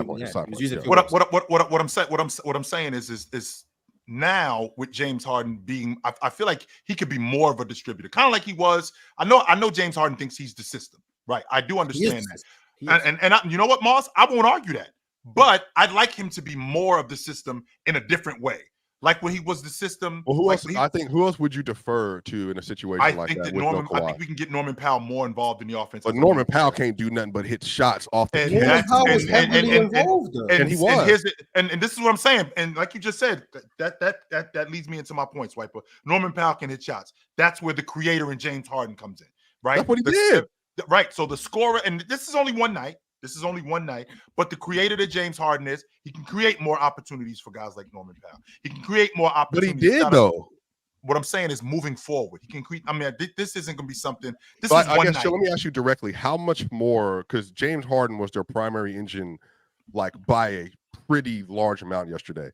How much more shot creation for his teammates do you think James Harden can actually load, given how they're playing him? Because remember, down the stretch of the fourth quarter, they basically set their defense to a standstill because they weren't really moving off the ball a lot, just because it's like, well, we're not really afraid of anybody over here. And then on top of that, this is really going to come down to James beating me up, off a dribble, beating me to a spot, and then throwing the ball to like Norm. But then Norm got the ball on one of the last overtime possessions.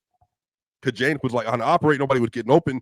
He passed it to Norm, but Norm doesn't have the ability to like beat you off the dribble. So Norm went heavy between one-on-one, but it didn't go anywhere. And it was just like a dead possession, like a late 3-point throw up. Right. You know what I mean? So that's what I'm saying. I think some of this is they're just so flawed without Kawhi that like they just don't have somebody else they can pick. They don't have another shot creator. They don't have another guy who can consistently get them. Zubac played really well yesterday. Right. Yeah. And they rely heavily on James Harden to not only get them buckets, but create shots for them. That's where they're flawed at. However, I mean, James Harden did take 28 shots last night. And you guys know how I feel about, I mean, you could take a lot of shots and still be and still score points and be efficient. That could happen. But when you taking shots like that, and they're heavily reliant on you taking shots like that, it kind of throws guys rhythm off, especially when you're the primary ball handler, which is what James Harden was last night. And he's going to be that moving forward. Yeah. Now, with him playing with this team, we have to get other guys self-involving themselves because James shouldn't have to do as much as he did last night. Now, I understand who else is their point guard that you would trust to be able to set the line? I dare him to say Kevin Porter Jr. No, I was not going to say that. No, I was not. But you know, Dunn's not necessarily like he's a combo guard, but he's also not necessarily like a half court offense. He's a table setter. That's what. Right. Like, he's not. But here's the thing about Dunn. Dunn can actually score, but he's been in spaces where teams need him to be more of a table setter because of the crews he was on, like when he was in Utah with Sexton and Lauri Markkanen, like when he was in Chicago. like they look at him to be that. When he was in college, he was a bucket getter. He could always get But buckets. they did take him out at the end of the game though for Norm and for Boston and them. So Right. they also don't. And he went to Providence. Yeah, he went to Yes, Providence. bro, he was Right. crazy Right. at He's Providence. Defensive player of the year twice. Yeah, he was crazy. Biggest player of the year. He was awesome at Providence. 100%. I don't understand why. Yeah, I just Well, he got to Chicago. He got to Chicago. They had no idea what they were doing. Then he started dealing with injuries and stuff. Yes, like, they had no Is idea that- what they were doing with him. Is that college in Providence? Yes, Providence, Rhode Island. It's in okay. Yes, My bad. Providence, My bad. Yeah, Mhm, Rhode Island. mhm. So Hey, all right. to your Is point, Portland State in Portland? I knew this was coming. Oh damn! So also asked the dumb question. Oh, I knew this was coming. I mean, Hey, Ox, but this let's is your man, Ox. proceed. Let's proceed. Let's This proceed. is your man. Ox. Make I the know why you want to Providence. choke him out. I do. Anyway, I mean, this is how many games do we reasonably expect Kawhi? And I'm being honest with you guys because I know y'all dudes talk to me all the time. It's Kawhi Leonard being a Kawhi Leonard hater. How many games do we reasonably expect him to play this year on the high end? Let me say 55 over under. I'll take 68 55. under. If he can give me 55 games, I think that's a success.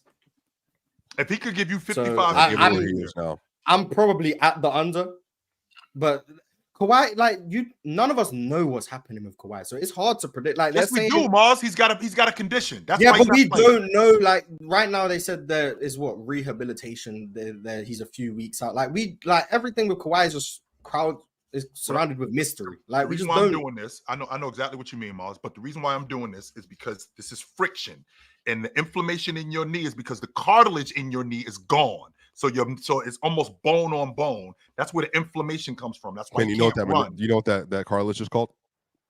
I'm sorry, Do you know what that cartilage is called? I don't. The one that he's missing? Oh, okay. I don't know if it's his meniscus or is he missing something else. But he's had several procedures. Yeah, That's why he's got that inflammation because we're almost at bone on bone with his knee. So it's So the same thing as Brandon Roy. So to your point, Mars. I'd So assume that's where it would be. So to your point, Mars, if I'm gonna get 55 games out of him and I'm gonna manage him, how many minutes am I getting out of James? How many minutes am I getting out of Kawhi Leonard? And the reason why I'm asking you that is because we're talking. Because the reason why I'm asking you that because we're talking about a crew that needs a secondary scorer. We're not talking about a guy who can relieve guy of minutes for 10, 15 minutes. We're talking about a guy who I need 30, 35 minutes, and I need a guy that can give me 15 to 18 shots. Forget the points for a second, but I need a guy that's going to give me that. So if I'm going to get Kawhi Leonard on the floor for 55 games, how long is he going to be on the floor, and how valuable is he going to be? Because that's what's going to be the case here. I mean, every time Kawhi's been out, like Kawhi in the regular season seems to play when he's able to play, and when he's able to play, he's one of the best players on the planet. So if Kawhi's playing in the regular season, I'm assuming it's because he's good to go. And if Kawhi's good to go, he's going to be their best player. He's going to be producing at a top 10 level in the NBA. And if they have that, they can make the playoffs. Now, it's just how many times can they have that? Because he's not, I highly doubt Kawhi's going to play if he can't. So if he can play 55, he will play 55. If he can't, he'll play 20 games. It just depends on how many he can physically play. But if he's out there, he's going to be playing his 31, 33. The thing with Kawhi, he plays through pain every game. That's where he is at this point. It's just about tolerance. It's just That is about a tolerance. fact. And it sucks It's too. already going to hurt. Because there's nothing he can do about it. Like there's nothing he can actually like change about it. The thing is, I think because like that's why meniscus is so because Embiid got his partially torn and then partially scoped out. So instead of repairing it, it gives you long-term tendonitis later on down in your life, because if you don't have that cartilage, to Chill's point, it's bone-on-bone contact.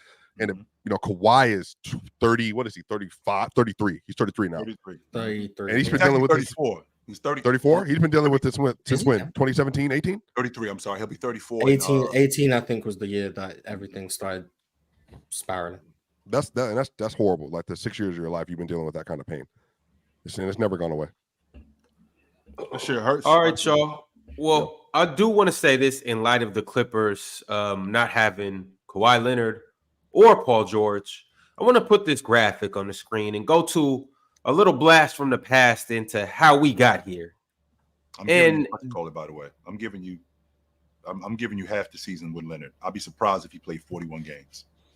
This is what Arca on Twitter said genuinely might be the worst trade ever. When Paul George was traded to the Clippers, the Thunder acquired SGA, a potential league MVP, J-Dub, one of the better up-and-coming young players. Mhm. They also got Danilo Gallinari at the time, and they got Trey Mann in that trade as well. And if I'm not mistaken, they drafted Trey Mann. They drafted Jalen Williams too. Yeah. I think so. Yeah. And So I there's thought still Trey got more. drafted. There's still more picks coming. There's still more picks. Yeah.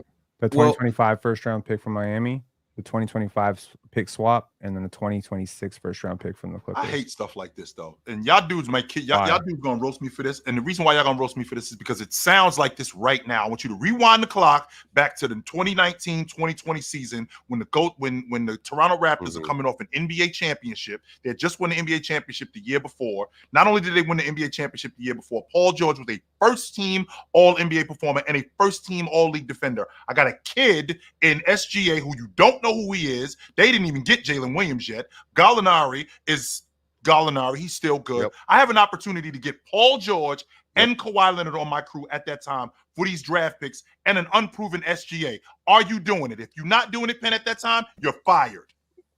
Well, I'm they also sorry, glossed but that he wasn't that coming without was- Paul George. First of all, that was a very heavily scrutinized trade at the time. It took a lot of convincing. And the only way that Lawrence Frank got Steve Ballmer to buy into this was, don't think of it as this is what you're paying for Paul George. Think of it like you're paying this for Paul George plus Kawhi Leonard. Flawed logic on a couple sides. Number one, you're assuming a lot. You're assuming the championship teams just gel like that, and they don't.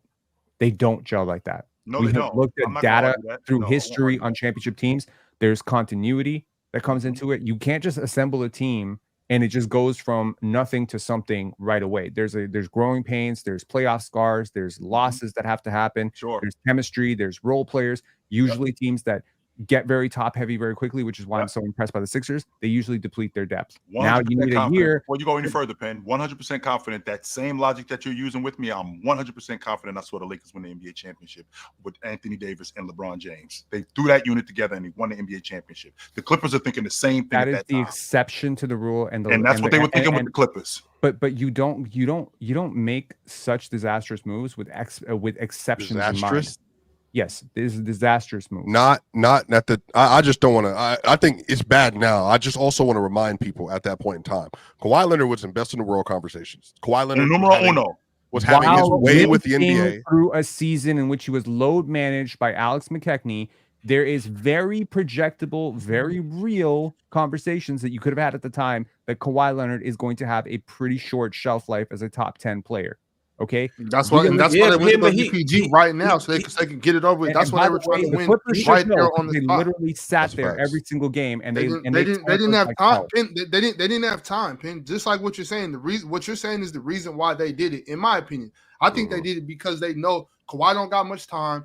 We don't know what these kids are going to turn into. Let's go get Paul George right now. On top of that, in hindsight, Pin, you're 100%, 1,000% right. In hindsight, I think we can all see. Damn, maybe said it then. But at the time, I think that was the right move. On top of that, I'm of the mind that what helped SGA a lot was Chris Paul.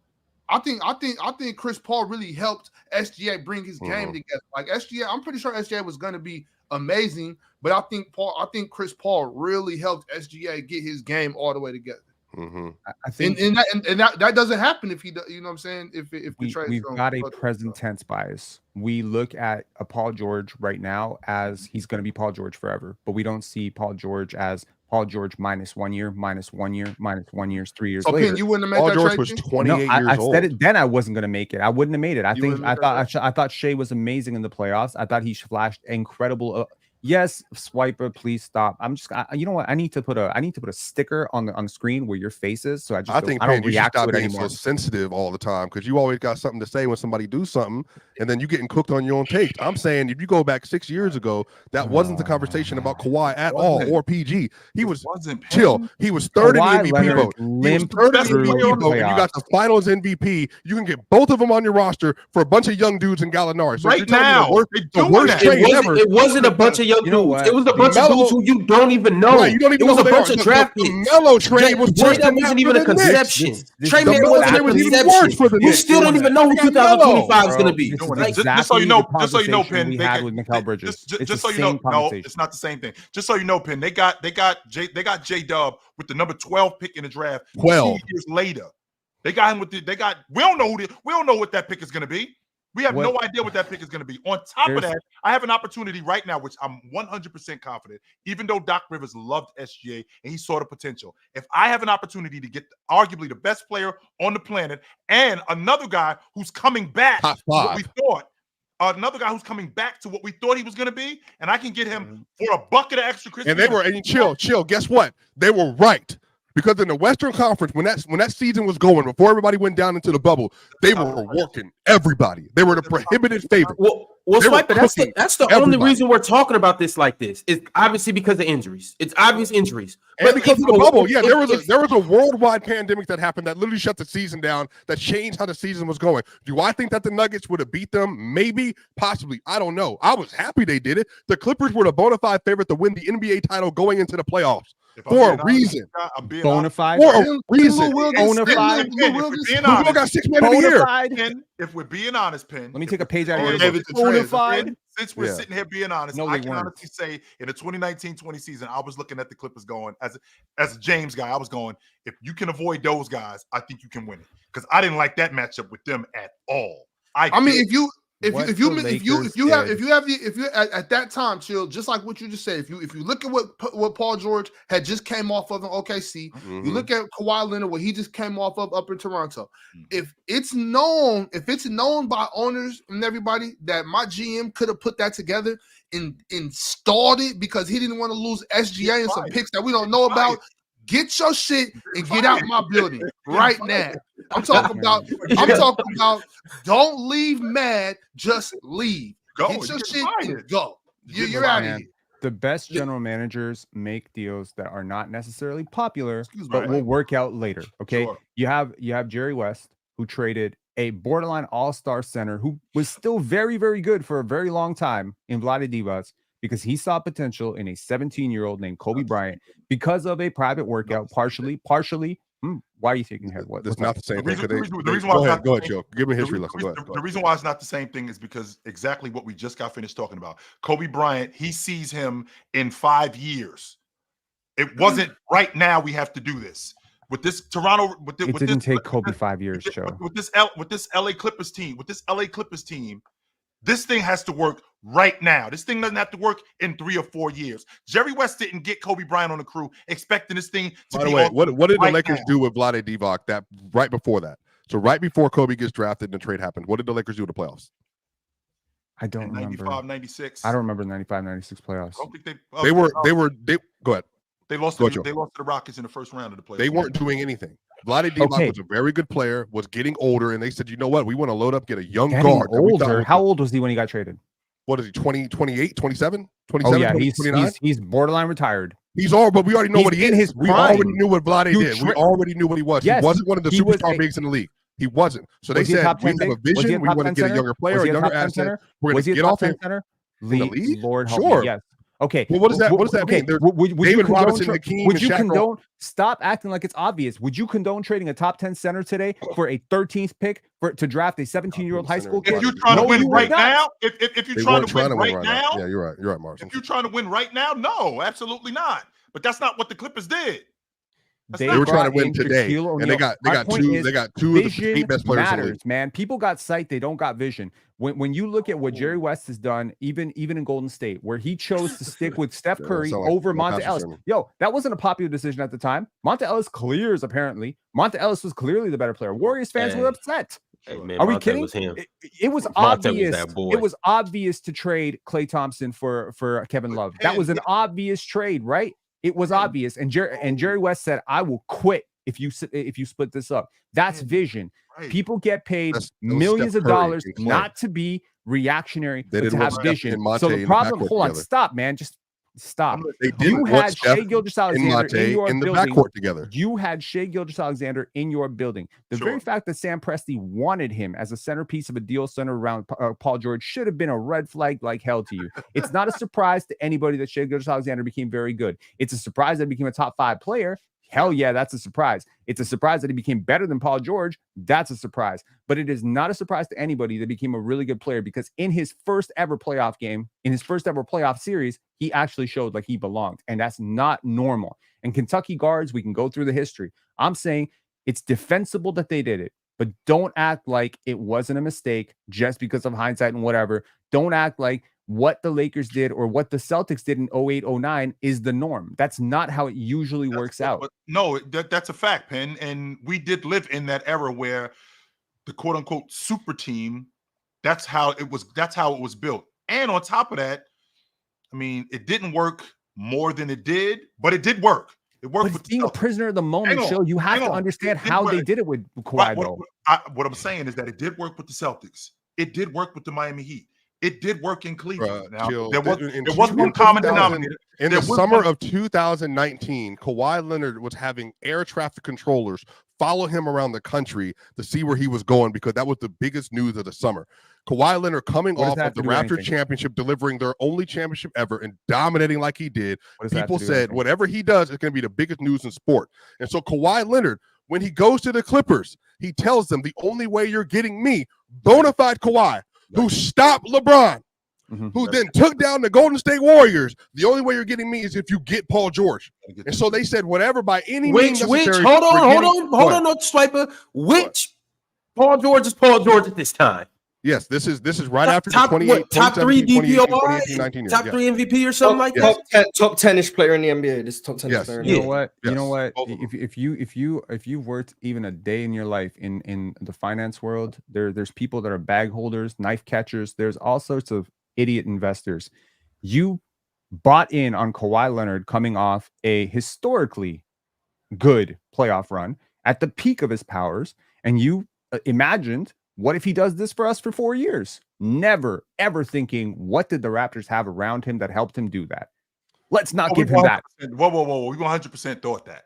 That in fact, that's why they signed him. In addition to him being the best player, in addition to him, how can you assume that value stays static? It doesn't stay static. They were even better. The Clippers were even better the next year when Kawhi and PG were playing healthy. That's why they were even better. The conversation around Kawhi being the best player. How many? Okay, now I want to be real about something. If Kawhi Leonard misses that, if that bounces out. Oh, the travel, yeah. You're not talking about Kawhi Leonard as the next Michael Jordan. Well, Embiid's conversation about his career is radically different as well. That's just the way basketball works. Yes, but that one bounce does not change the fundamental fact of who the player is. It's a bounce. What? Kevin Durant getting injured. He's saying Kawhi wasn't a better or worse player because a lucky shot went in.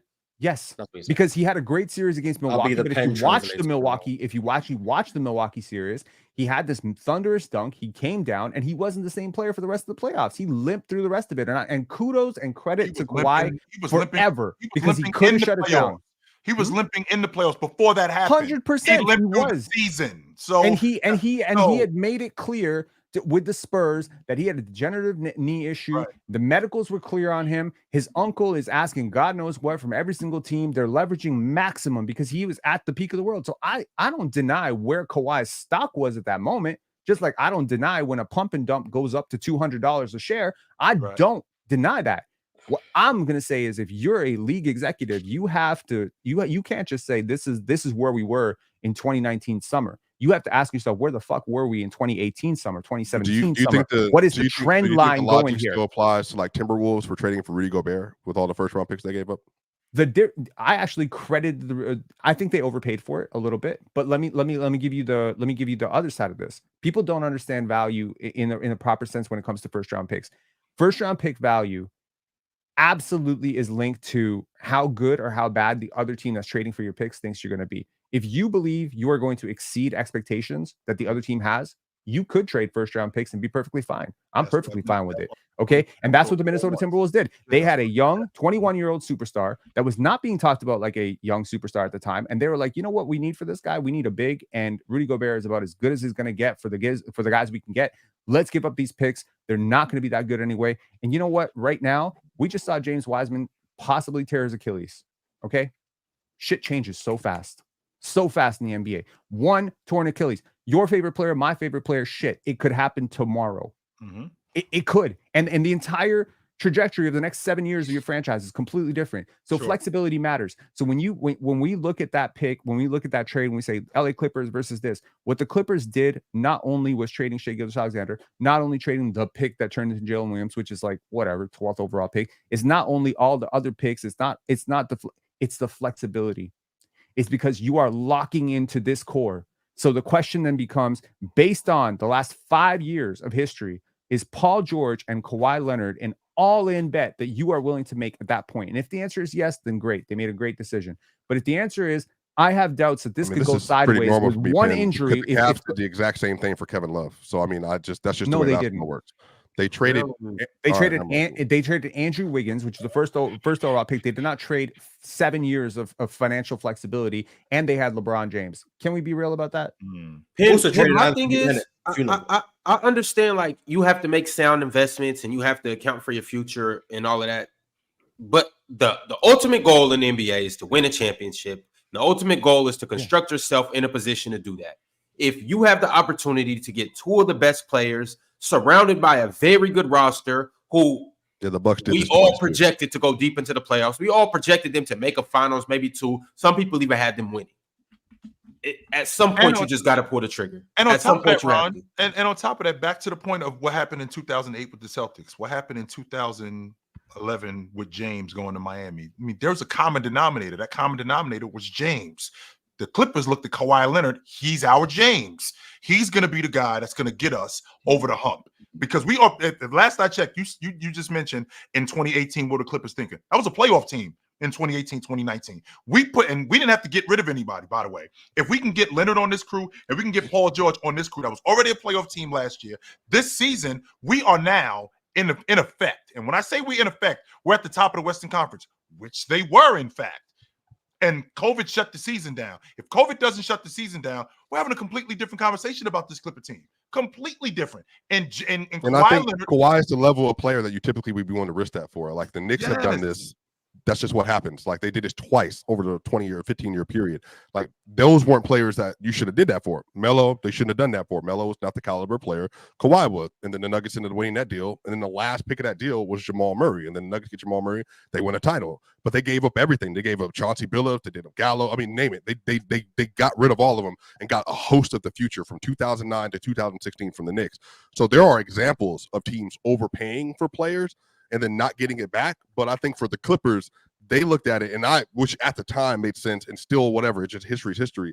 You're getting Kawhi Leonard and you're getting Paul George to try to build this future to go forward. The Lakers were willing to do it. They're willing to offload everybody on the roster because their whole thing was they wanted to build around Anthony Davis, Kawhi Leonard, and LeBron James. So they would have sold their future too at this point. So I think if they don't get injured, if COVID doesn't happen, then, it's what it is. But I just think like there's so many things we could not project about the next several seasons that happen over the course of human history, let alone the NBA, is what made that trade what it is. And then obviously SGA becoming one of the best assets in basketball. I mean, he was all first team All-NBA 2 years ago when they didn't win any game for the most part. And then he's first team All-NBA, finishes second in the MVP race, and he might as well win MVP this year. Like, that's just not something that traditionally happens. And of course, if the Clippers knew that, they wouldn't have came off of him. If they would have saw that was the trajectory of SGA, they wouldn't have come off that. But that's the problem, they probably still would have, though. No, they wouldn't have. If you knew this was coming, within 2-3 years, you knew SGA was going to be this good, you tell Kawhi chill. Because you don't pass up on a superstar at 22, 23 years old, who you have team control over for 7 years in exchange for Kawhi Leonard. I'm sorry. Kawhi was great. Kawhi's a top 5 player at the time, but he was close to 30. Okay. Or 29, 20, whatever, 29. You're not passing up on 21-year-old at that time. The point here is what I was describing with Jerry West and the Lakers when they identified Kobe. They had him go up against Michael Cooper in a workout, and he gave him business. Sure. And they talked to him and they knew him and they were like, you know what? This kid is worth sacrificing Eddie Jones, Nick Van Exel minutes, living through, some early struggles, air balls in the playoffs, because they saw the vision. Because when you have a kid in your building, then you know what's coming. That's your job. That's why you're getting paid millions of dollars. You're not getting paid millions of dollars to be me. You're getting paid millions of dollars to know what's happening and what's going to happen in the next 3 years within some degree of certainty. And if you miss it, then you get James Wiseman, unfortunately, or Marvin Bagley. And you can't do that. So you had an entire year of SGA in your building, which means you saw him work every day. You saw how hard he was chasing it. This kid is like next level work ethic. I talked to some of my friends who cover him in OKC. They're like, I've never seen an athlete like him. One of the most consistent athletes. He's been like that since he was a rookie. So you saw it, and you knew what you were giving up. You had some idea. This could be an all-star. They felt that. Sam Presti wants him. Sam Presti not a dumbass. It's fine that they made the deal. They knew that they overpaid for it, though. Trust me, they knew, but they were okay with it. I got this $25 super chat from Your Highness Charles. He said, I think Penn has a point, and that was my argument about the Knicks. RJ, IQ, iHeart, Randall, Dante, plus 7 picks and a swap from Mikal, OG, and Cat. You are locked into this roster for the next 5 to 7 years. Are they guaranteed title favorites? No. Also, my man Mind Goblin sent through a $10 super chat. He said, Penn, you better not disrespect Kawhi. He's the only reason your trash franchise has any relevance at all. When he left, look at the baby dinos. Back to trash franchise they always were. That's just not true. I don't pay attention to people like this. No, that's not true. The baby dinos. All right, y'all. We got a few more super chats. Shout out to everybody that's in here. Like the video if you haven't, and subscribe and become a member as well. Jalen has been a member for 9 months. He said Edie fouled out in 15 minutes without B10 refs. Oh, without Big 10 refs. LOL. You see Larry Markkinen? Yes. 35. Free him, please. Free him. He can't be traded all year because of when he I signed his know. contract. Free him. Man, free him. He doesn't deserve this. That's the best player in the world. 97 till infinity. Sent through a members chat. He said hashtag Mobley for DPOY. He could be. I'm standing on him, Moss. I'm not mad at it. I think Mobley one of the until five Wemby comes out tonight and has like 8 blocks. Then you even if he does, I think even if he does, the impact that Evan Mobley is going to have on this crew all year long, and what he's going to do as a defender, 100%. FIFA Boy sent through a members chat. He said L 1897 till infinity. I don't know what that means. Sorry. Miles Left sent through a members chat. He said Dub Mars, Dub Chill, Dub Swiper, Dub Pin, L Ron. Garbage. Where's Trash. Alex? Trash. Oh, so this is probably sent so long ago that Ox wasn't even here yet, but you're only reading it now. Says a lot.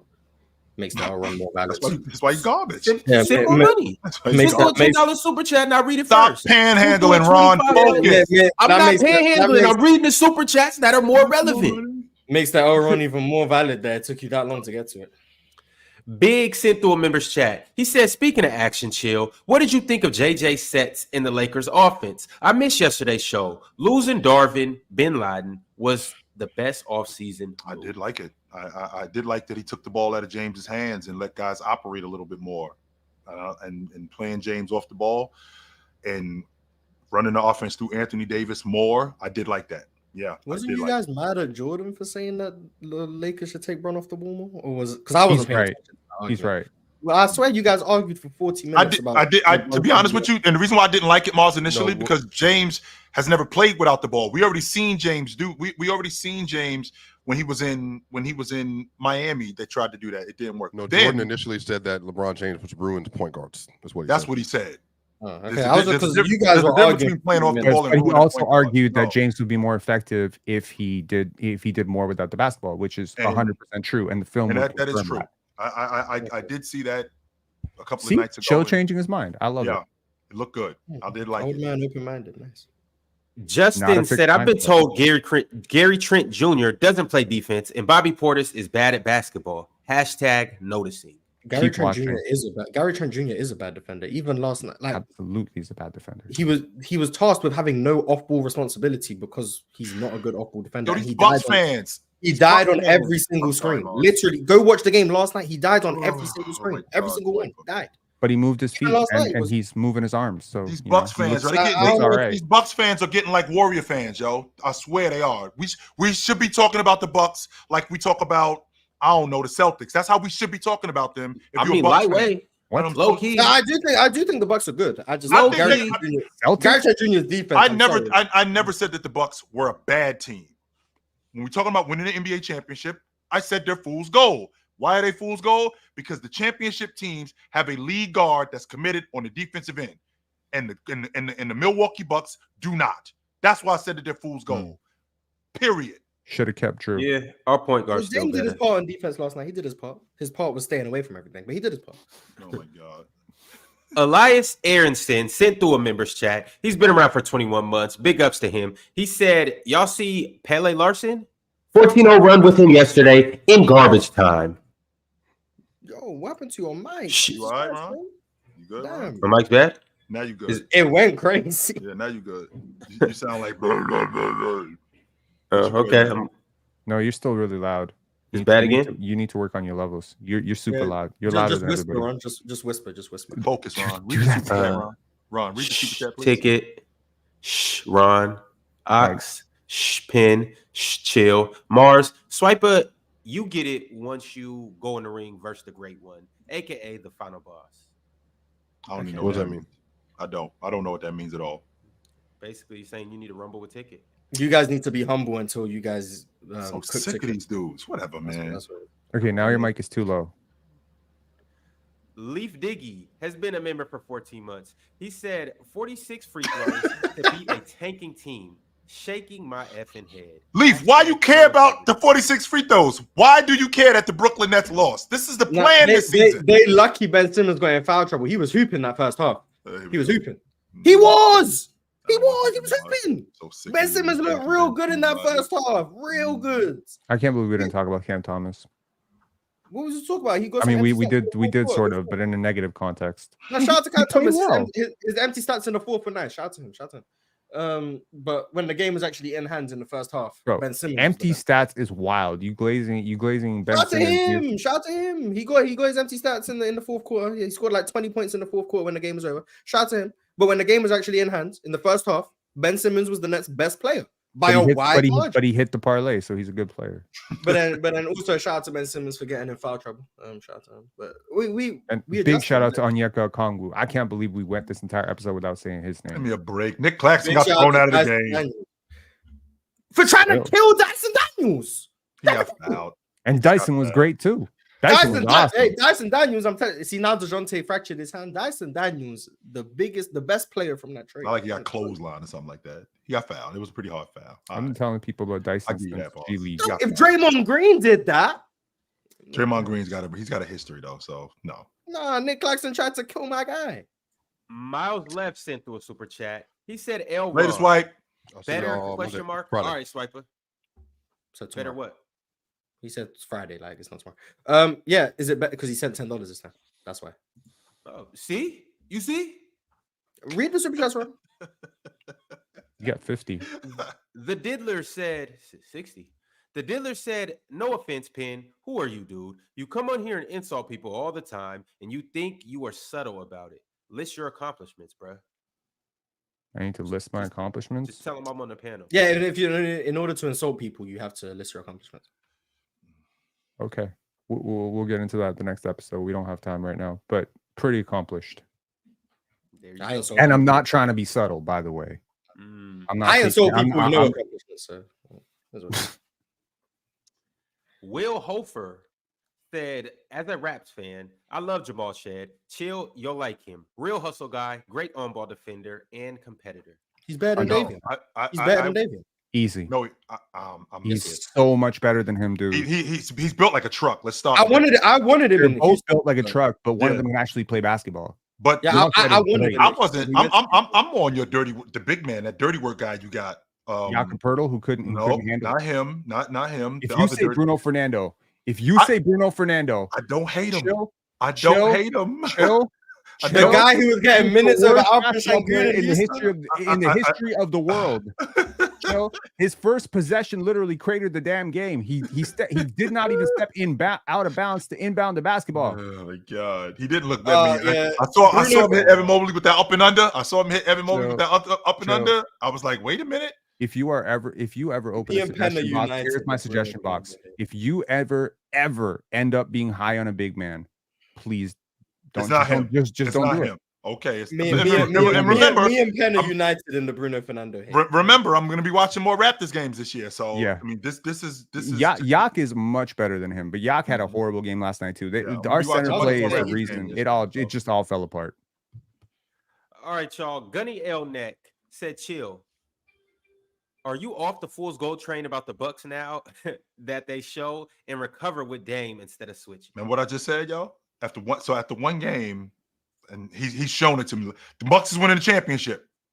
No, I'm not. They're a good team. They are, and you know why they're a good team? Because they got arguably the best player on the planet. That's why. I'm one of the best point guards on the planet. That's one of the. We didn't even talk about Tyrese Halliburton. No, we didn't.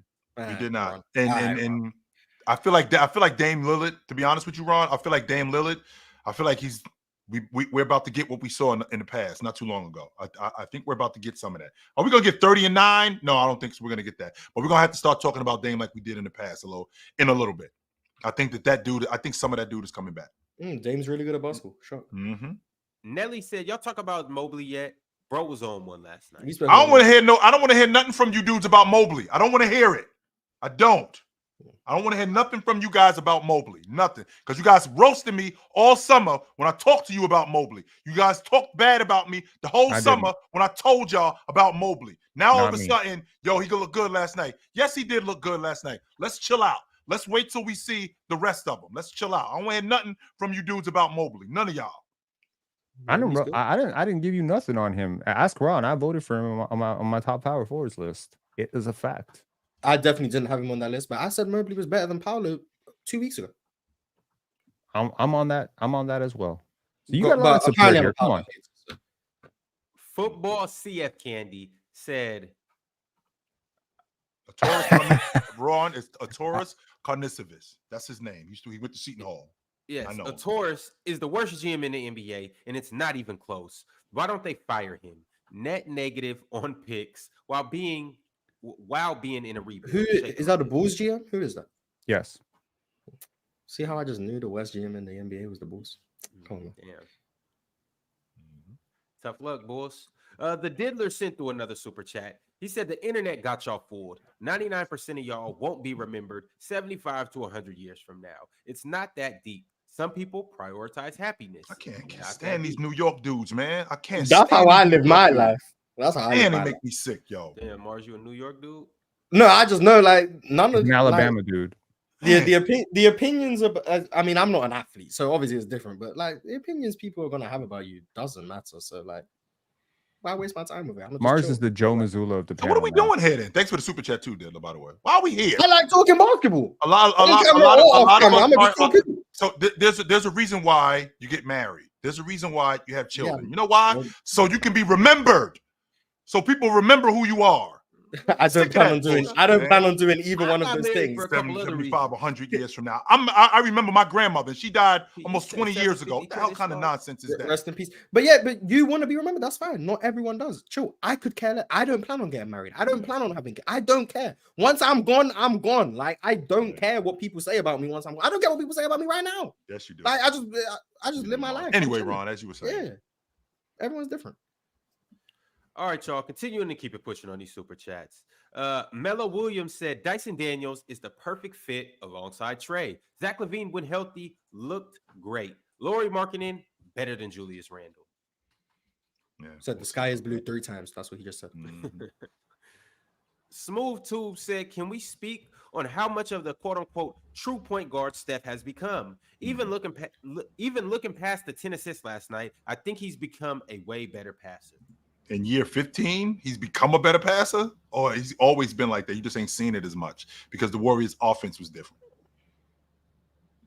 He's always been a good. Steph Curry could always pass, always. Himmy said, when will we just call these quote-unquote point guards that don't pass like Brunson and Maxey ball-dominant shooting guards? Maxey, a closeout merchant. Ball-dominant shooting guards? What the hell does that even mean? No, he said ball-dominant point guards. Oh, when will we call them ball-dominant? Basically, they're not point guards. They're just shooting guards who have the ball in their hands. They're tweeners. That's called the combo guard. Yeah, that would be right. That's called the combo guard. Yeah, I mean, like I said, Maxey plays off advantages, but I think there's a value in that. It's just he's not going to be. And I think he's really good. Yeah, creating not everyone's an advantage creator, so is what it is. Drink More Water said, saw a funny stat last night. Lopez has the most games, 6+ blocks, the most 6+ block games since 2018-19 with 22. Wemby is already third with 12 after his rookie season. I wonder who's second. Wemby will be. I doubt Rudy don't be getting a bunch of high block games because teams don't be testing him for. It would have to be someone who teams think. I was thinking Anthony Davis maybe. Jaren Jackson. Anthony Davis would be my guess. When does Wemby get to number one? How many did he say Rudy had? By year 4. Rudy. How many did he say Rudy had? I mean, Brook Lopez said how many did he 22. say? 22. And Wemby's at 12? Yes. He catches him 12, this year. 12 6-block games? Before 2025? Okay, no, I'm not going to say he's going to do it. How many blocks does Wemby average this year in your estimation? 3.5. 3.5, 4. Probably. One more time, Penn? 4.5. So almost 5 blocks a game. Oh yeah. Oh, Miles Turner is second. Bro, See, I knew it had to be it had to be someone who teams are willing to test. Miles Turner is second. See, it makes sense. It has to be someone who teams are willing to go at, not just run the times.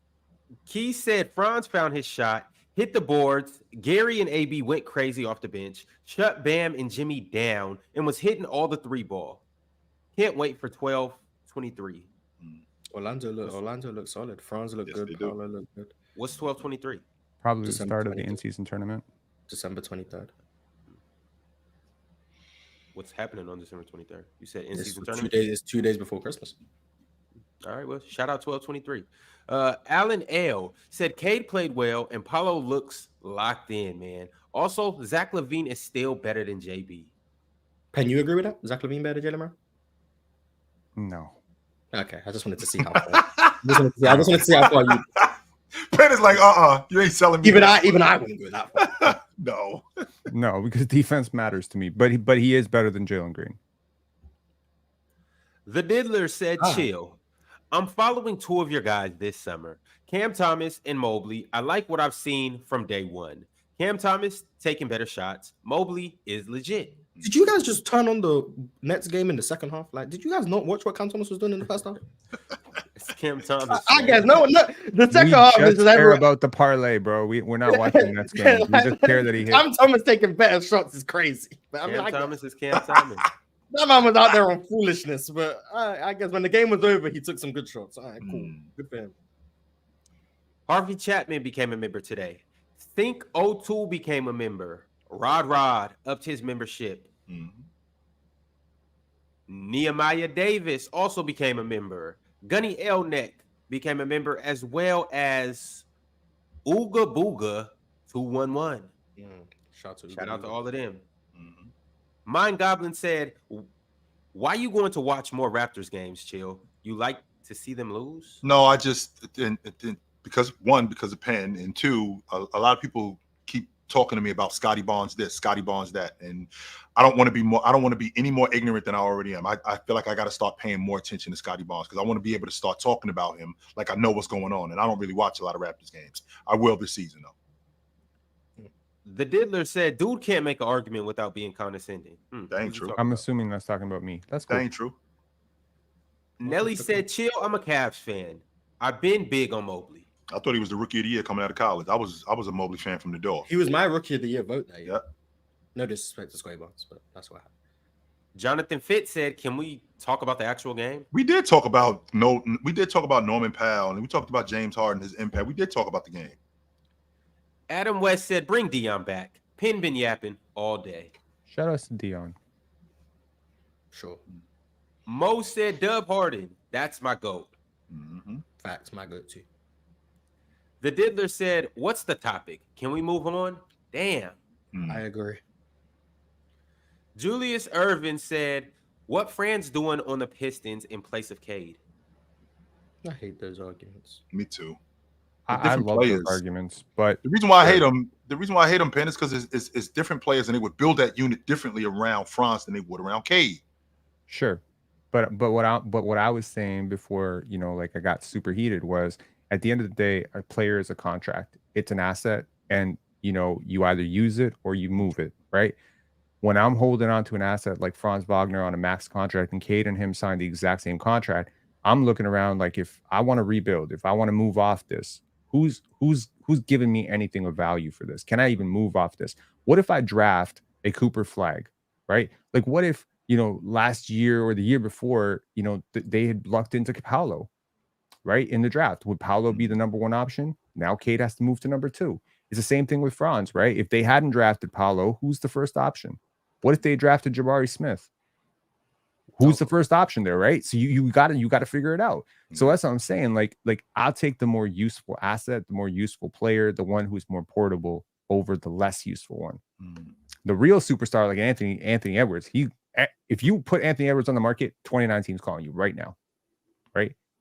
But if you put a Cam Thomas, maybe only 2 teams are calling you. That's the gap. It's not 29 points. It's 29 points. It's 29 points. It don't work that way. Big said Penn is a walking contradiction. Jeez. Shout outs to contradictions. Mo said chill. Name the top 10 elite playmakers all time. James Harden is not in that. That's what he. That's There's why 10 better playmakers than James Harden in history. Nah, that's cap. Yeah, I'm not a James Harden guy. Y'all know.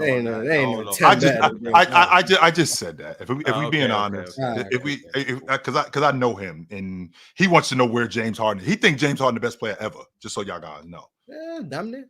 Yeah, he thinks James Harden is the best player ever. You see that 2019 season? I see. Have said, talk about Tyrese Halliburton's defense. We got Hallie in the stance. Hey, Ron, do we got Hallie in the stance? Moving his feet, getting his hands busy. Do we have that? We're gonna talk about Halliburton. Are we gonna talk about Halliburton's offense, or we're just gonna? I just know we want to know. That's all I know. We just want to know. That's all that matters. So y'all be too focused on individual stats. All right. I need that Hallie guy to lock in, man. Drink more water said, last thing you want is to spread the illness. Yeah, that's what you got your immune system for. Give me a break. Your Chinese Haro said, Chilltown easy to trigger, like clockwork. Thanks for the super chat, though. You easy to get money from. The Diddler said, fake humble contrarian. Dude is so annoying. I'm assuming that's me again. Yeah, Penn's popularity is declining. Yo, you know what I love? I love when people that I don't respect me, because that tells me I'm on the right train. And this Diddler dude, every time I see his comments, I'm like, yo, what is this guy on? Get a job, get a life. But you know what? Using your mom's credit card to do this for us, very, very, very much appreciated, Diddler. Keep it going. Dub credit card from the mamas. Mind Goblin said, chill. All time, who's better, Tatum or Harden? Are you asking me the guy who's been in the league twice as long? Are you goofy right now? Give me a break. Let's be serious. Yeah. Julius Service said, yo, Penn, can my guy get some respect? Cade over Barnes.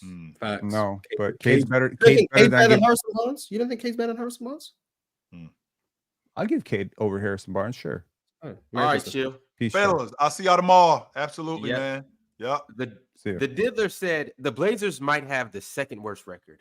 That's what I said when we did the rankings. I had them at 29. The Wizards lost. The Blazers second lost. Everyone want to start hating on Brooklyn. How many games before JJ Redick moves up your coaching board, though? That's what I want to know. I think 2 of the new coaches look good. To be fair, 3 of them look good in my opinion. All of them look good. So they'll probably move. I mean, Chauncey Billups is clearly the worst coach in the NBA. There we go. Amazing. Rod said Mars. I think the Pat Will offensive leap. I think this will Patrick Williams offensive leap. I hope so. I mean, rookie year I was intrigued, and then he's dealt with injuries, and it's just been a regression. But I hope so. I was high on Patrick Williams after his rookie year, so I want to see it. I'm not betting on it though, but I want to see it. I don't see it. Pimp named Slickback said Rockets talk becoming the new Lakers talk. I agree. You guys talk about Houston way too much. That was a good game to talk about, though. I don't start the conversations about Houston. I tried to not talk about that game. That's fair. You did. Yeah, I don't. You didn't want to talk about that. I don't. You wanted to go to the promo. You wanted to go to the promo. I don't be starting these Rockets conversations, but whatever. The Diddler said, "Who cares? That wasn't Mars' point. Jesus Christ." I don't know what he's talking about, but yeah, that wasn't my point. He's right. That wasn't. Mavs Luka, Clay Kyrie said, "Chill's 5th seed Rockets off to a great start." Laughing emojis. I'm just trying to get into playing this year, man. The Diddler said the dude stays lying and gassing that bum Green. If you think Jalen Green was our biggest problem last night, then I guess. But there was a long list of problems, and I promise Jalen. Were you the dude that stays lying? Yeah, I'd assume so because I was the only one who said he didn't play badly. I think he was okay. I think he was okay. Himmy said, "See y'all this time next year on Bam's offensive leap." It's coming. Okay. Keep sending them super chats, Arch, and it's coming. Mad Max Sports Talk said Jaden McDaniels equals reputation defender. That's crazy. I wouldn't say reputation defender, but I do think last year he wasn't an all defensive. He wouldn't have been on my all defensive team. Pimp named Slickback said, like for both of them being annoying as fuck. That was me and Swiper. Yeah. I don't know what you guys beef is. You guys need to get that sorted, man. Too much animosity. Hey, like the video if they both annoying, and also like the video if you like their beef. Smooth Tube said L Meathead. I'm assuming that, well, I don't know. Bro, Whatever. comment if you find them both annoying. Like this video. Wait, hold on. No. Like this video if they're both annoying. Comment to say which one isn't annoying. How's that for engagement farming? And why they're annoying as well. I've never called you an L host, but this might be the first time. Why? Oh, got you. You gotta smooth Carry this on, out. Ron. Well, see the thing about it. Oh my No, God, we don't got Ron. time. Okay, Mars. But Your Highness Charles said, like Jason Tatum and Luka, I'ma sip this tea. Like Jason Tatum and Luka, but I'ma sip this tea. Yeah, I don't know. Well, like for Jason Tatum and like for Luka, and comment who's better. Was that better? Super chats, Ron. The Diddler said, like this. If Next Jalen Green super is a chat, Ron. bust. Next super chat, Ron. Next super chat. Ron. Like the video if Jalen Green is a bust. We averaging 28 a game this year, man. I ain't trying to hear it, man. We averaging 28. Comment why Jalen Green's a bust if you think he's a bust. We averaging 28. What kind of? Right, I agree. Dame the Great sent through a member's chat. He said, Ox, it looked like Dale gave you everything you was looking for. LOL. Great content, though. And Ron, you didn't have to do swipe it like that. Ox trying to do ZZ like that was what was disgusting. But Napoleon Ice Cream said Spurs plus 310 tonight versus the Mavs. Thoughts? Napoleon Ice Cream is crazy. But plus 310 means underdogs, right? It's Neapolitan, bro. Yeah, Napoleon. Man. I call it Napoleon Ice Cream. It's Neapolitan, bro. Plus 310 is underdogs, right? That's how it works. Or are they the favorites? I don't know. But Napoleon Ice Cream is disgusting. But... Yeah, shout out Napoleon Ice Cream. You the man. PSG Piccolo said, I've been said Chauncey is a terrorist. Yeah, this is last year as a NBA head coach. Keys, last but not least, this is the last super chat. He said, we play Boston 12-23. Okay, That's gotcha. what That was the want that Orlando smoke. Magic fan. Okay. Yeah. Okay. All yeah, right, I'm y'all. Now I will watch that game. That's gonna be really interesting. Unless Houston are playing at the same time, then I'll have the Orlando game in the background. Have a good day today, y'all. Tap into some of these games. Definitely tap into that Wemby versus Luka. Tap into that Kings and Wolves. And I can't wait to see OKC and the Nuggets. In the meantime, we'll be back tomorrow. Check out DraftKings. And if you're not doing anything, grab you some Napoleon ice cream. Oh, my God. Merry Christmas, guys. We out. See ya.